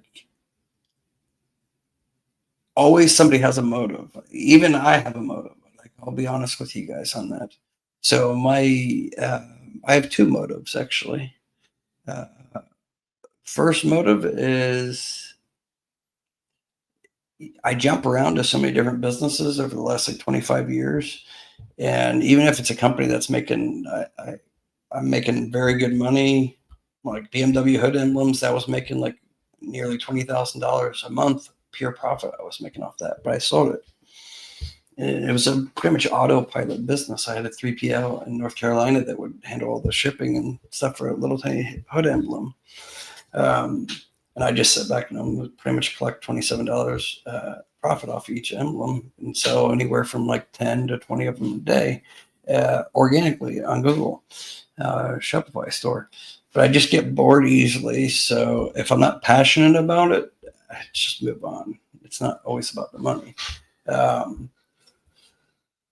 And that's hence why I've formed over 20 different companies, but only about 12 got up off the ground, and I've sold about 5 or 6, and I have like 4 or 5 currently still now, in all different industries. I have a powder coating company too, where we powder coat like motorbike parts and motorcycles, lawnmowers parts, stuff like that, and light poles and stuff for the government. So I built up business credit on all those. That's how I got into business credit. It wasn't about teaching at all. But, after about a couple of years, 2-3 years, I get bored easily. And me teaching business credit is actually the first thing that I actually don't get bored with, because there's always something new. There's always challenges. And it's like all the other ones at business I started, there was no challenge. Like, I overcome the challenges and, I got it to the peak, right? But with business credit, it's always like something new. There's new underwriters. Underwriters are changing, like Comenity, Floor and Decor. They switched to Syncrony. And then like Sam's Club, no PG before. Now, March 4th, they changed it to PG required. But is there a way to have the Sam's Club Business MasterCard not check your personal credit? Yes, there is. But that doesn't mean it's not no PG. What's at the bottom, what you sign, e-sign or whatever, read the small print. That's basically dictating if something's PG or not PG. Just because they do a hard pull does not mean it's PG. You could get a hard pull and it's still not, and it'd be a no PG, and vice versa. So just like so many people think that if you give your social security number, that means it's a PG. No, it's not the case at all. It's just too much mixed bad information being put out there. And this information just keeps on being resurfaced, and people making this content and just repeating the same old 80 PAYDEX score and all this nonsense over and over. And it gets quite annoying. And they all do it for a monetary gain. Myself, I don't, of course, like I said, I like helping people. So that's like one of the reasons that I do this. So, I mean, that's maybe one selfish way. And I like seeing people get approvals and stuff. And, like another student I had, he started it at like a $10,000 Sam's Club card. And over a 3-month period of time, he got up to like 45,000. And that was just like the last time he did an increase was like 2 weeks ago, and got like 30,000 to 44,000. So I like seeing that. And it's just like, that's just one account that's building up that interbanking relationship. Then you do that with other ones. So it's just, and it all takes time. Like, you're not going to get this quick in the mentorship, or even without the mentorship, you're not going to get it quick. It takes time. And that's why you have to develop that relationship with the financial institutions, the interbanking relationship. But then you also have to do the patience, take time. Where don't ding you, that is. Hang on, I'm getting sidetracked again on my ADHD. I'll look at those here in a moment. I don't want to get sidetracked, and then it will be another hour before I get the point out. But yeah, what was I saying here? So yeah, just like say Lowe's, it's Syncrony, right? All of them. You want to get even this, even though you don't need it. Maybe you're not doing rehabs and stuff, but say you get $3,500 starting limit, then use it a little bit, even a couple $100. Then use the verbiage that request for limit increase. Tell them you don't want to have high utilization on your business credit report. That's why you want to justify a limit increase from 3,500 to say 12,000, because you have an upcoming large purchase for your business that you need to do some remodeling for your office or something, or your shop, and that's why you need to. That's how you can justify it. You can't just say I want a limit increase, because you have to manually call Syncrony in. You have to give them a good reason why. They'll put you in hold. They'll come back after 30 seconds to a minute, and they're going to tell you yes or no. But it's usually up to that person that you're talking on the phone to make a judgment call. So you want to keep on internally getting those limits increased with the financial institutions, right? To the point where you've exhausted all that. And you never know when you're going to need to use it too. Like, I have one student that he does like kitchen and bathroom remodels, but he uses the Home Depot and the Lowe's for Pros. And the Lowe's for Pros, he has the highest limit I've ever seen. Like, my limit's like 31,500, I think. But my original limit, I think, was 6,500, I believe. You guys can look back at the videos back years ago and see that. But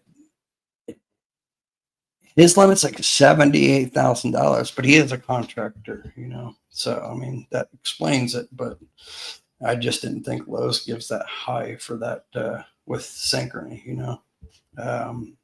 maybe a direct relationship. I didn't know that they give that high for, the Net 55 account. So learn something new on that. Now, the other reason why I do this is, I'm sure some of you guys may know my health history. In 2017, once I sold my company, when it got acquired, a couple months later, I got started having tremors real bad and got diagnosed with early onset Parkinson's disease. So, yeah, I didn't know what it was at all. And, it's been obviously a challenge, and tremors weren't very bad then, but enough for my wife to be noticing them and wanted me to address that health issue. And I didn't know anything about it. And that's when I realized, like, what's Parkinson's, and found out that's what Muhammad Ali had suffered from, and Michael J. Fox. So when you guys might see me where my head twitches sometimes, that's just me trying to control it. I move around a lot. That's just me trying to control the uncontrollable things. It doesn't really affect my brain at all. It's just movements and stuff, But it doesn't affect anything with this business credit, obviously. But I did have to get some brain operations and take a break from YouTube in the end of 2022. That's why there's like 7 months I was not on YouTube in the first half of 2023. But I was part of Michael J. Fox clinical trials for Parkinson's research. The first two deep brain stimulation surgeries were unsuccessful. The third one was July 9th, 2023. And I was able to lower my dopamine agonist meds, cardopa and levodopa, where I'm not putting in so much toxic medication into my liver and kidneys. And instead, I don't want to say it's a cure, but I just don't like putting all these pills and stuff in my body. So that was able to help me tremendously because I couldn't even drive really car. The tremors were getting so bad and motor skills were deteriorating. So it was life-changing. In fact, like that deep brain stimulation surgery, actually, it was life-changing for me because I'm taking actually less medication than I was 5 years ago. So, but the reason I'm telling you guys this is because if anybody goes to the Michael J. Fox Foundation for Parkinson's Research, teamfox.org / I think it's campaigns / J Van Horn, then you can look up, or you just go to the search box and you can search Josh Van Horn. And it has my whole story, and then it shows like the campaign results. And we've been able to donate $567,000 in the past like 3.5 years. So if you look back at my old videos, you'll see a lot of Michael J. Fox Foundation like banners and sponsor thing with YouTube that we did during like charity live streams and stuff. So my point, I'm telling you guys this, is like 80% of all the mentorship earnings and sponsorship revenue that comes in quarterly, I send to the Michael J. Fox Foundation to a bank wire. So like the last one was in end of November, and I have one coming up that I'm going to be sending a bank wire. But the end of November, it was like 41,000 that we did a bank transfer wire to them. So it's a cause that's near and dear to me. I do reserve, like I said, 3 to 4 months I keep, because you never know what's going to happen with, some scammer doing a chargeback on me. So that's why I keep it in that escrow reserve account.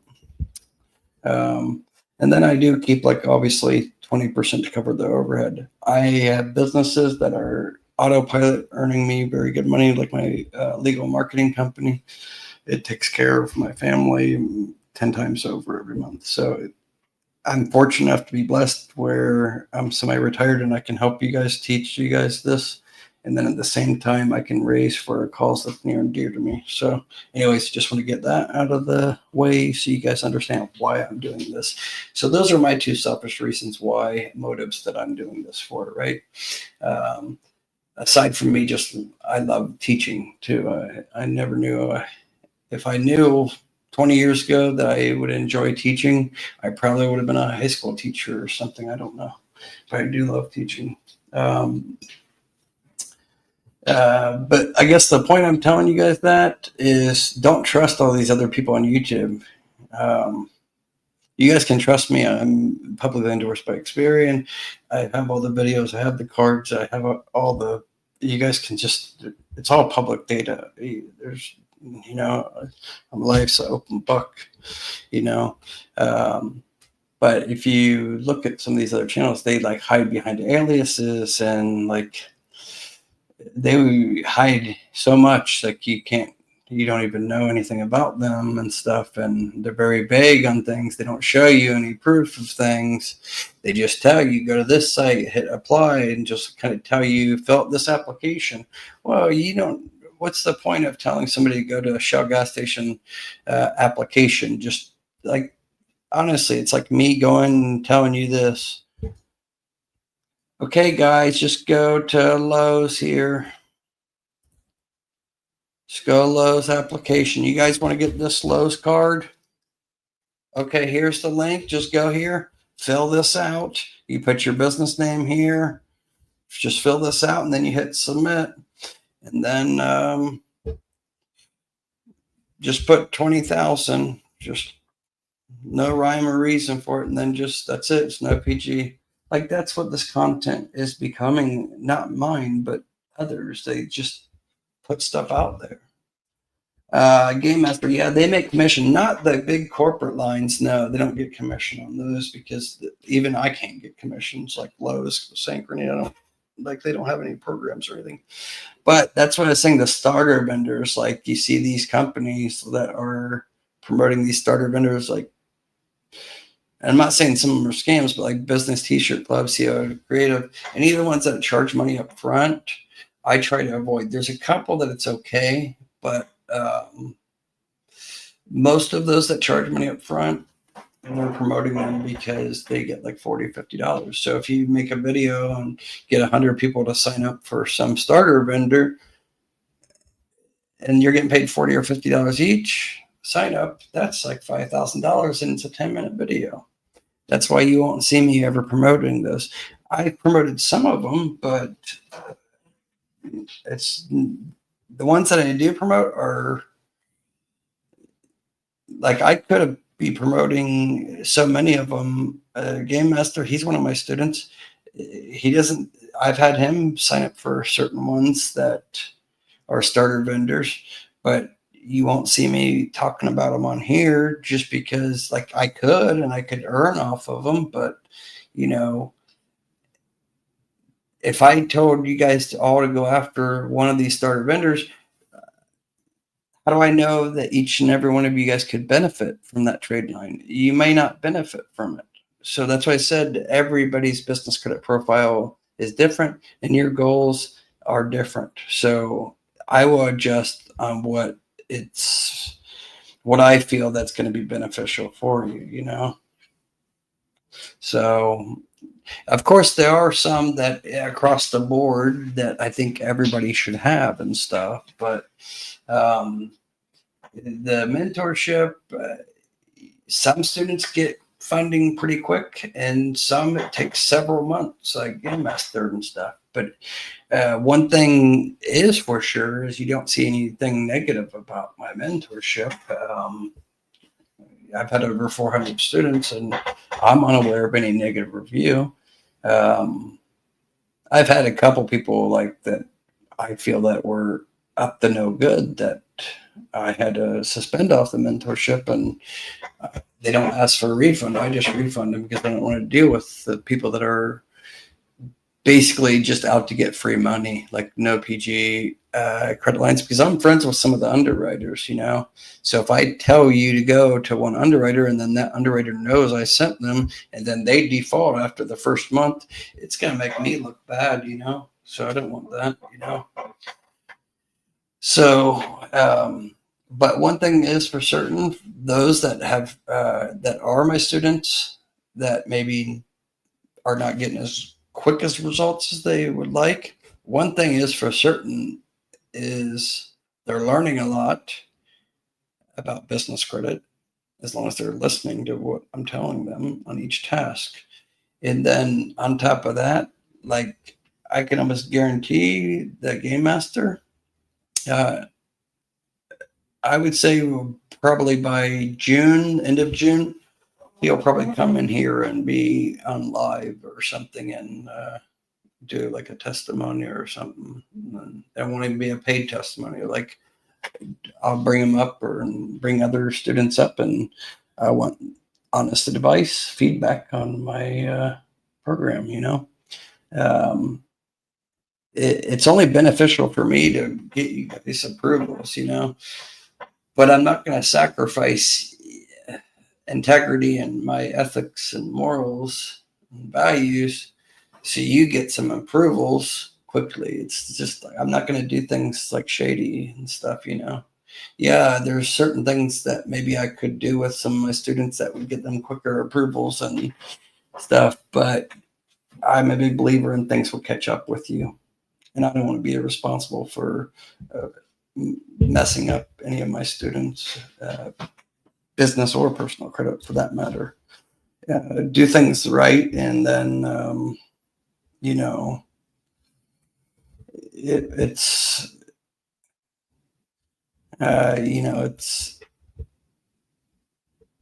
it's not an overnight process. It's not a sprint, it's a marathon, they say, and it's very much true when it comes to business credit. Yeah, Game Master LLC. Well, I don't have I'm endorsed by Experian. I'm the only one endorsed by Experian business division. However, I don't qualify for a data furnishing license with Experian, only because the fact that they require a minimum of 500 active accounts to be able to be accepted for data furnishing. I don't have 500. I don't accept more than 60 students at one time. And you have to have 500 in the last 6 months. I don't have that, and I don't want that either. That's why a lot of my students they start with 12 weeks or 16 weeks, and like 60, 70% of them end up extending to 26 and 52 weeks. I'm seeing that like more and more. So I just don't meet the requirements, for Experian data furnishing. I would love to, but I just don't meet the requirements. And just because they endorse me, it's not like they're going to bend their roles, policies, or anything, But, I do have a reputation to protect in my legacy. My name's Joshua David Van Horn. I put everything out there, my home address, everything besides my socials out there, So, I don't want anything negative out there, I'm a fearful person, do things right, and, good karma, what goes around comes around. So at the end of the day, I do have a data furnishing license with Equifax and Credit Safe to protect as well. So there's no shady business going on with me. I'm not going to do these, let's get two of these accounts and then use two different email addresses and then get these two trade lines and like do manipulations and stuff. Some of the things aren't necessarily like anything wrong with it, but it's just like, why waste the energy? Put the energy into going after real solid accounts that you can actually use. It will pay off soon. And you only need to get one major account. Once you get that financial account and it starts reporting and it's a high limit, it's like a domino effect. You'll start getting all the other approvals, all the other high limit approvals after that. That's pretty much guaranteed. It's just getting over that foundation, get that initial stage foundation. You pour the cement and then you put the walls up, the roof is the height limits, let me see what else here. Okay, you guys, one more thing I want to cover. I didn't realize it's over 2 hours, and I didn't even get half of what I wanted to cover. So I'm going to chop up this replay so it's easier for you guys to watch again later. I'll put all the Sam's Club part that I'm talking about in one video, break it up into little mini series, and I'll probably release it tomorrow sometime. But I'll try to do another live tomorrow. But I'm definitely having other videos released tomorrow as well that you guys would be probably interested in normal content. And Dane Company, yeah, I would love to keep going, but as you guys probably notice, I'm moving around a lot. Like I keep doing that. I need to get my dopamine agonist, my levodopa and carbidopa. I need to take that, and I need to take it with like some bread. But I'll be fine after like 15 minutes. It's just the tremors are coming on my legs. But I came on here late too. It'd be best if I came on here like at 6 p.m. Eastern Standard Time. but I want to make it more structured for you guys, so I'm not bouncing all over the place. That's why all of you guys, it doesn't matter if you're my student or not my student or a potential mentorship student, or you want a free phone consultation to see if you'd qualify for my business credit mentorship or not. You can just text me 937-423-9954. And then if you watched all this video, I'll give you an extra discount like I mentioned. But I want you guys all to send me an email, support@joshvanhorn.com. I'll put it here because for you guys hanging out so long, watching all this, hearing me ramble, I want to give you guys something of value to take away from this.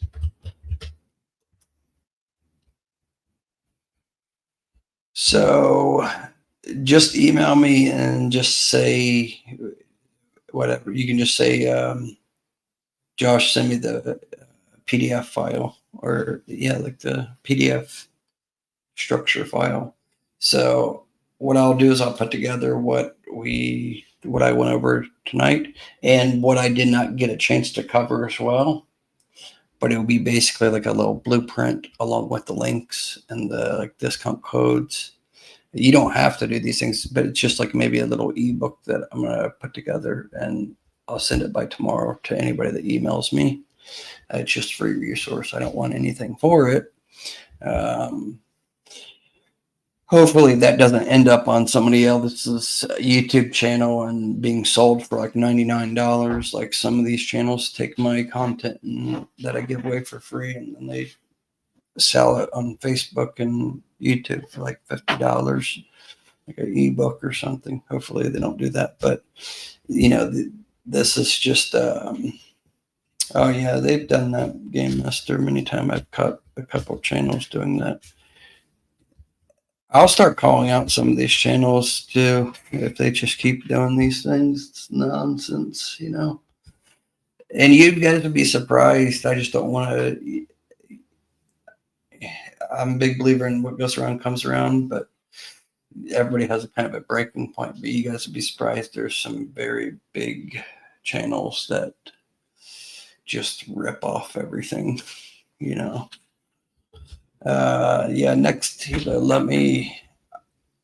I'll give you let me pull it here real quick while I'm at it. Good thing you reminded me there, because that's the one thing I probably wouldn't have included in the PDF file, because you're the only one that asked about it. Hang on, let me check it real quick here. I have a list of all the links. But anybody just tuning in while I'm getting this, just to be clear, anybody that has signed up for Dash Office Supply, cancel if there's any like fees involved or whatever, cancel and close the account and send an email to like their email, info@dashofficesupply.com, and a written like notice, tell them that you would like to cancel your account and that you are basically giving them a notice to no longer be charged. In fact, I'll actually put that included. I'll make a little template that you guys can send. I'll put that in the PDF file too. So it'll be just basically like a whole bunch of different things for you guys to read and stuff. But it'll be a lot quicker for you guys to read that than listening to me for 2 hours. You guys can probably read it all in 10 minutes, what I'll put together. Where is this at here? 1 second. I just had it here.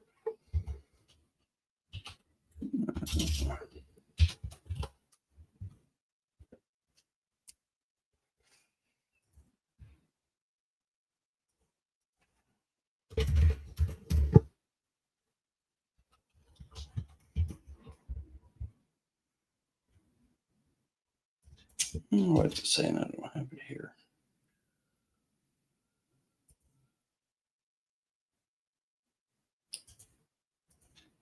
One second, guys, almost.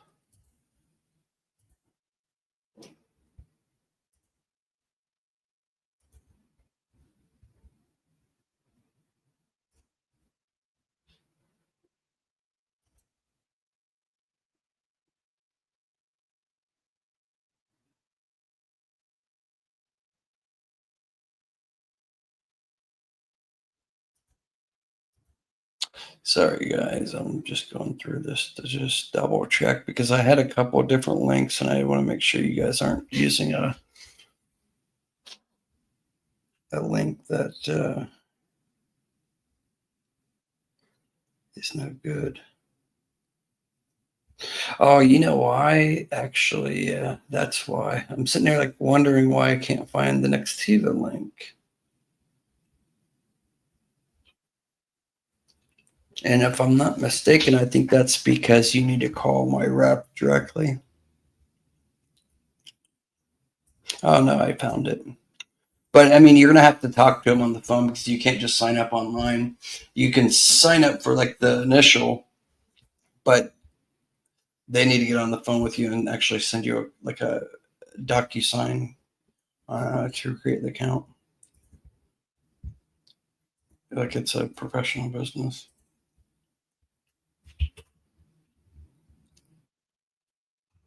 Okay, there's the link. Creditjosh.link/business line phone. Yeah, if you look up about Nextiva, they're way bigger than Vonage, but Vonage is more of home phone service, like for consumer, even though they do have business, but they didn't always have the business part. Because I used to be using Vonage back in like 20 years ago, but they actually switched from Vonage to Nextiva. Yeah, actually, like it's crazy is like AT&T, even though they're a phone company, right? They actually work with Nextiva for like their call centers. A lot of like calls that go into like Philippines where I'm at, like American Express. A lot of these are going through Nextiva lines. They're the strongest and most powerful. I mean, if you just see they're so robust, they have enterprise. Like they probably have customers paying them $100,000 a month for service.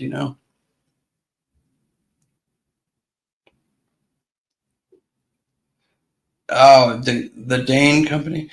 That's how much Vonage charges a month. 360 for. Is there many lines included with? Imagine like 10 or 12 lines, or no? 360. That's crazy. That's what I used to pay though. Like 300 for 2 lines with Nextiva back in like 10, 12 years ago. Because I signed up with them like 2007 from Vonage, and they were very expensive. It's like 140, 160 per line, and then they charge like $5, $10 for caller ID, and then voicemail box for each extension. But back then, there was only Vonage and Nextiva that you could use. Really, there wasn't that many options for the voice over IP. Everyone was still using analog lines. Now landline analog lines are like nearly obsolete. Uh, but there are some companies that still charge a lot. But I would say Nextiva probably owns like 70% of the whole US market for business phone lines for voice over IP. They're a massive company. I mean, they're a multi-billion-dollar company, but they know they had to be competitive to grow like that. That's why they had to lower their prices. So if you use my line, or if you use my link, you're gonna only talk to Steven is his name. That's where it's going to be routed to, is my rep Steven. And then you just tell him Josh, you get business credit, sent you, but he should probably already know that. But then he's going to get you, it's not a huge savings, but the first month free. And then he'll give you like a custom quote that will be, if you do month to month, then he'll give you like $7 to $8 discount. That's just if you're doing one line. But if you're doing like, he can give you a free phone if you do like a 1-year contract, like an actual, like landing, like I don't have it here. I just moved my studio from Cebu to Manila condo. I think it's out there. But I actually have an old Panasonic cordless phone I still use, But they can give you an actual like landline type phone, but it's voice over IP and can use for Wi-Fi. And then nowadays you really don't need it because you can just download the Next OS app, and it's Samsung or Android, but it's called Next OS app. And you can control everything. You can change the caller ID and call recording. You can even do SMS text messaging. Mosquito.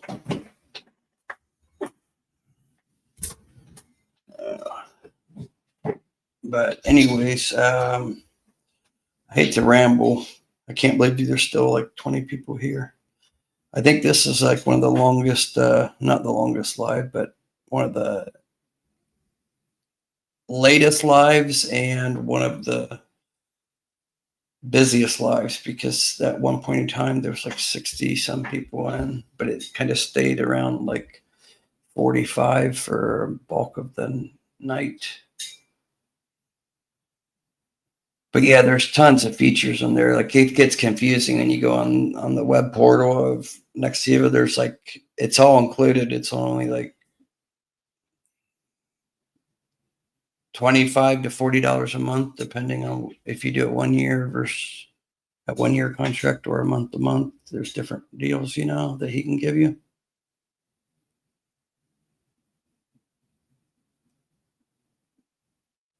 Your business credit improved when you're getting a random text. Yeah, but don't stay away from people that contact you about business credit funding, because that's them putting, just like personal credit. Once you opt into like SageStream, LexisNexis, you get into like opt in for pre-approval credit card offers, So it's like the same thing with business credit and LexisNexis, and like experience on your business credit data. Equifaxes, they're all trading it and selling it and stuff. That's why business credit's not federally regulated. So then you're going to get all these, it's like your information's being sold. And unfortunately, on the business side, you can't do nothing about it. On the personal side, you can. Like you can do lawsuits and stuff. And do the do not call government thing, But on the business side, it's not federally regulated, and they don't have to go around the same type of compliance. So then, like, your information's being sold and being bought by like Fundera, and then they're just a broker, and then they, reselling your data. It's just kind of nonsense, That's why, like, the ones that I promote, that's like National Business Capital or Loan Spark, they are either one the direct underwriter, or they deal with 75 different lenders. Like they're the middleman, so you don't have to deal with that headache. Because if any of you guys ever experienced this before, where like you even do a car insurance application or a car insurance quote online years ago, you hit the submit button, and then all of a sudden you get like 20 calls, from car dealerships, and they're trying to get your business. And it's like you barely got it from the chair, and you already have people calling you. It's like they were just waiting by the phone, like, oh, I'm going to call this guy. He just hit submit. It's like ridiculous. But yeah, they just, yeah, it's a bit nonsense.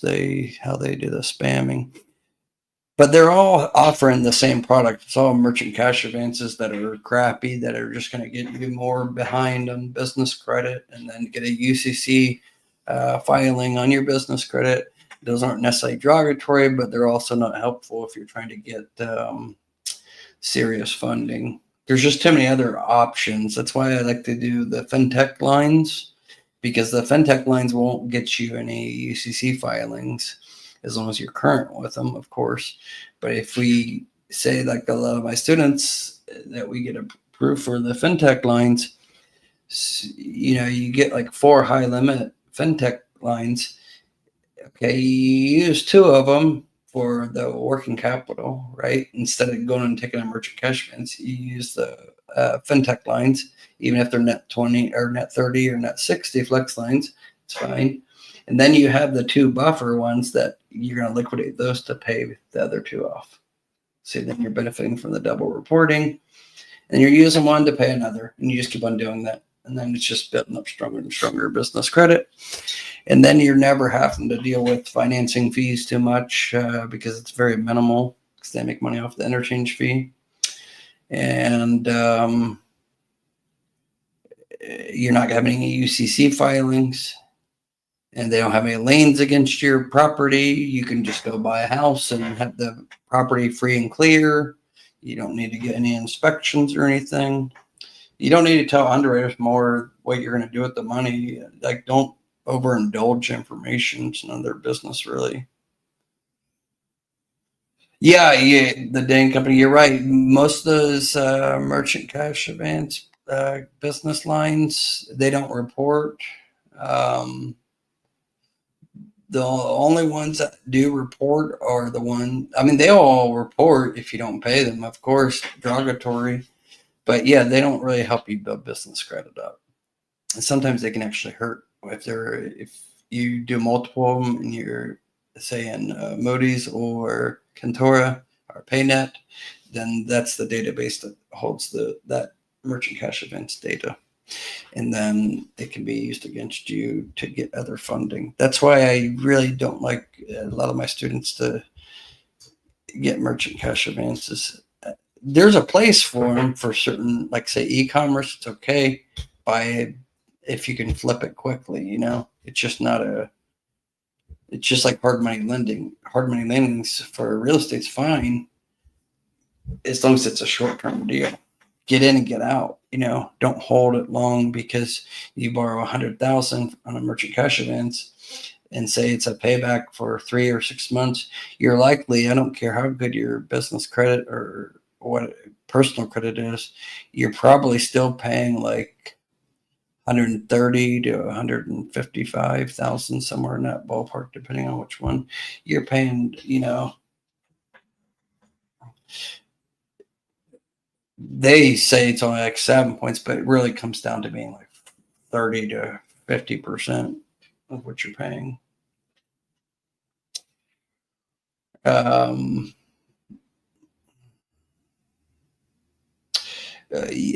You mean Wave County? You mean for the checking account or their credit lines? Well, obviously the credit lines, I would say you're assuming. They report to the Small Business Financial Exchange and Experian, but they don't report to Equifax or CreditSafe or Dun & Bradstreet. But that's standard. Almost all financial institutions only report to Experian or Financial Business Exchange. But yeah, I can confirm that 100% they do report to Experian and Small Business Financial Exchange. But yeah, definitely use my link because then you're not going to have to pay that maintenance fee or whatever. And I think you get like 30 ATMs per month included, and you can get like a rebate of like, they'll charge you like $2, like the ATM. The network ATM will charge like $2 or something, if you use an ATM or a debit card. But then Blue Vine will give you back like $30 a month, up to $30 or something like that. But yeah, I'll make another dedicated video going over Blue Vine tomorrow. That's just going to be explaining the benefits about the checking account and what the short to long term play is with Blue Vine, why I think everybody should have it. I don't care if you're new or established business. I think every business could use a $5,000 to $150,000 working capital line that's not going to get a UCC filing. And that's kind of a creative type financing that they offer. They have like 6 different programs, but they have one that's very creative. That's not going to have anything that's like, it's good. I'm not saying you can all qualify for it, but it's something to work towards, So anyways, it's been like 2.5 hours. I appreciate each and every one of you guys. If you guys can please give the video a thumbs up, so the replay, even though I really don't want people watching the replay because I was all over the place. But that's why I'm going to break it down and structure it better and release like mini videos. I think I'll probably would get like 4 videos out of 2.5 hours. Like I'll cut out some of the rambling nonsense. But yeah. But let me see here if there's anything. I had other notes here that I wanted to go over, but no, it's too much.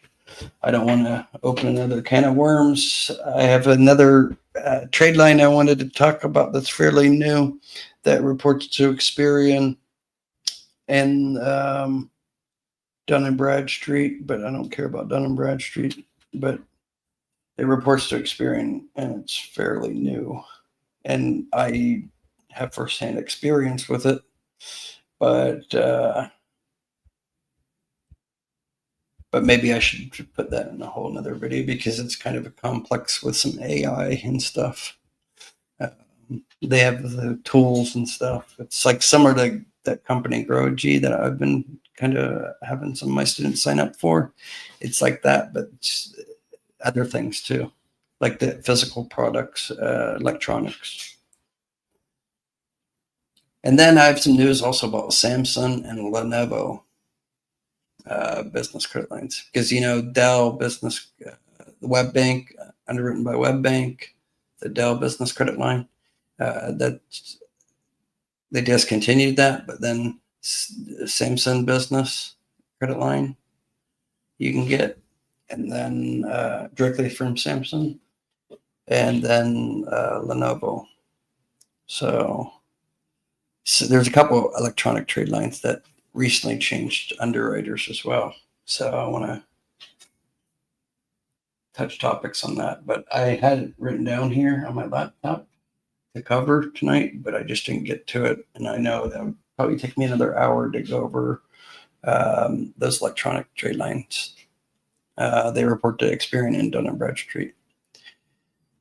So anyways, you guys please give the video a thumbs up. Anybody that is interested in my one-on-one business credit mentorship, text me now. Although I won't be able to do a consultation tonight because it's getting so late. But just text me tonight, so then it will go in the order it's been received. I literally already got 17 since we've been on the live. I've had 17 new texts come in about wanting to do a phone consultation for the mentorship. So anybody just text me if you're interested in the mentorship consultation, see if you qualify. If you're not interested in the mentorship, it's fine. It's not for everybody, but I would say encourage you to just email me support@joshvanhorn.com, and by tomorrow I'll send you guys that free no strings attached. It's just basically what we went about over tonight, but it's just structured in the email with the links, and then there's like coupon code, promo codes to save you guys some money as well for like the Experian annual plan and a Grasshopper and others, so, and then you can just review it, and then it's up to you if you want to use any of those resources or not. It's completely optional. Anyways, you guys stay tuned for the videos that I will drop tomorrow. They're the electronic trade lines and the in-depth Bluevine business checking and the 6 different business credit lines that they offer. I'll go touch on those as well. But yeah, as you guys go out, please just give the video a thumbs up. And then one other thing, if you guys can do, as soon as I end the live, can you go back to the replay and go in the actual comment section and just give me your honest feedback about the live? I'd really appreciate it. I can only improve my lives if I get the feedback. and I can't see the feedback once we end the live. All these live chat, it goes away, it disappears. So as soon as I end, please go back to the replay and just make a comment, please. It would actually help the YouTube algorithm as well. But I'll try to be back tomorrow and drop another live, but I'll do it earlier. But during the afternoon, I definitely have like 3 or 4 videos dropping that we discussed. Anyways, with all that being said, you guys take care. I appreciate each and every one of you guys and your patience. Until next time, you guys take care. Again, thanks for staying up. Bye-bye.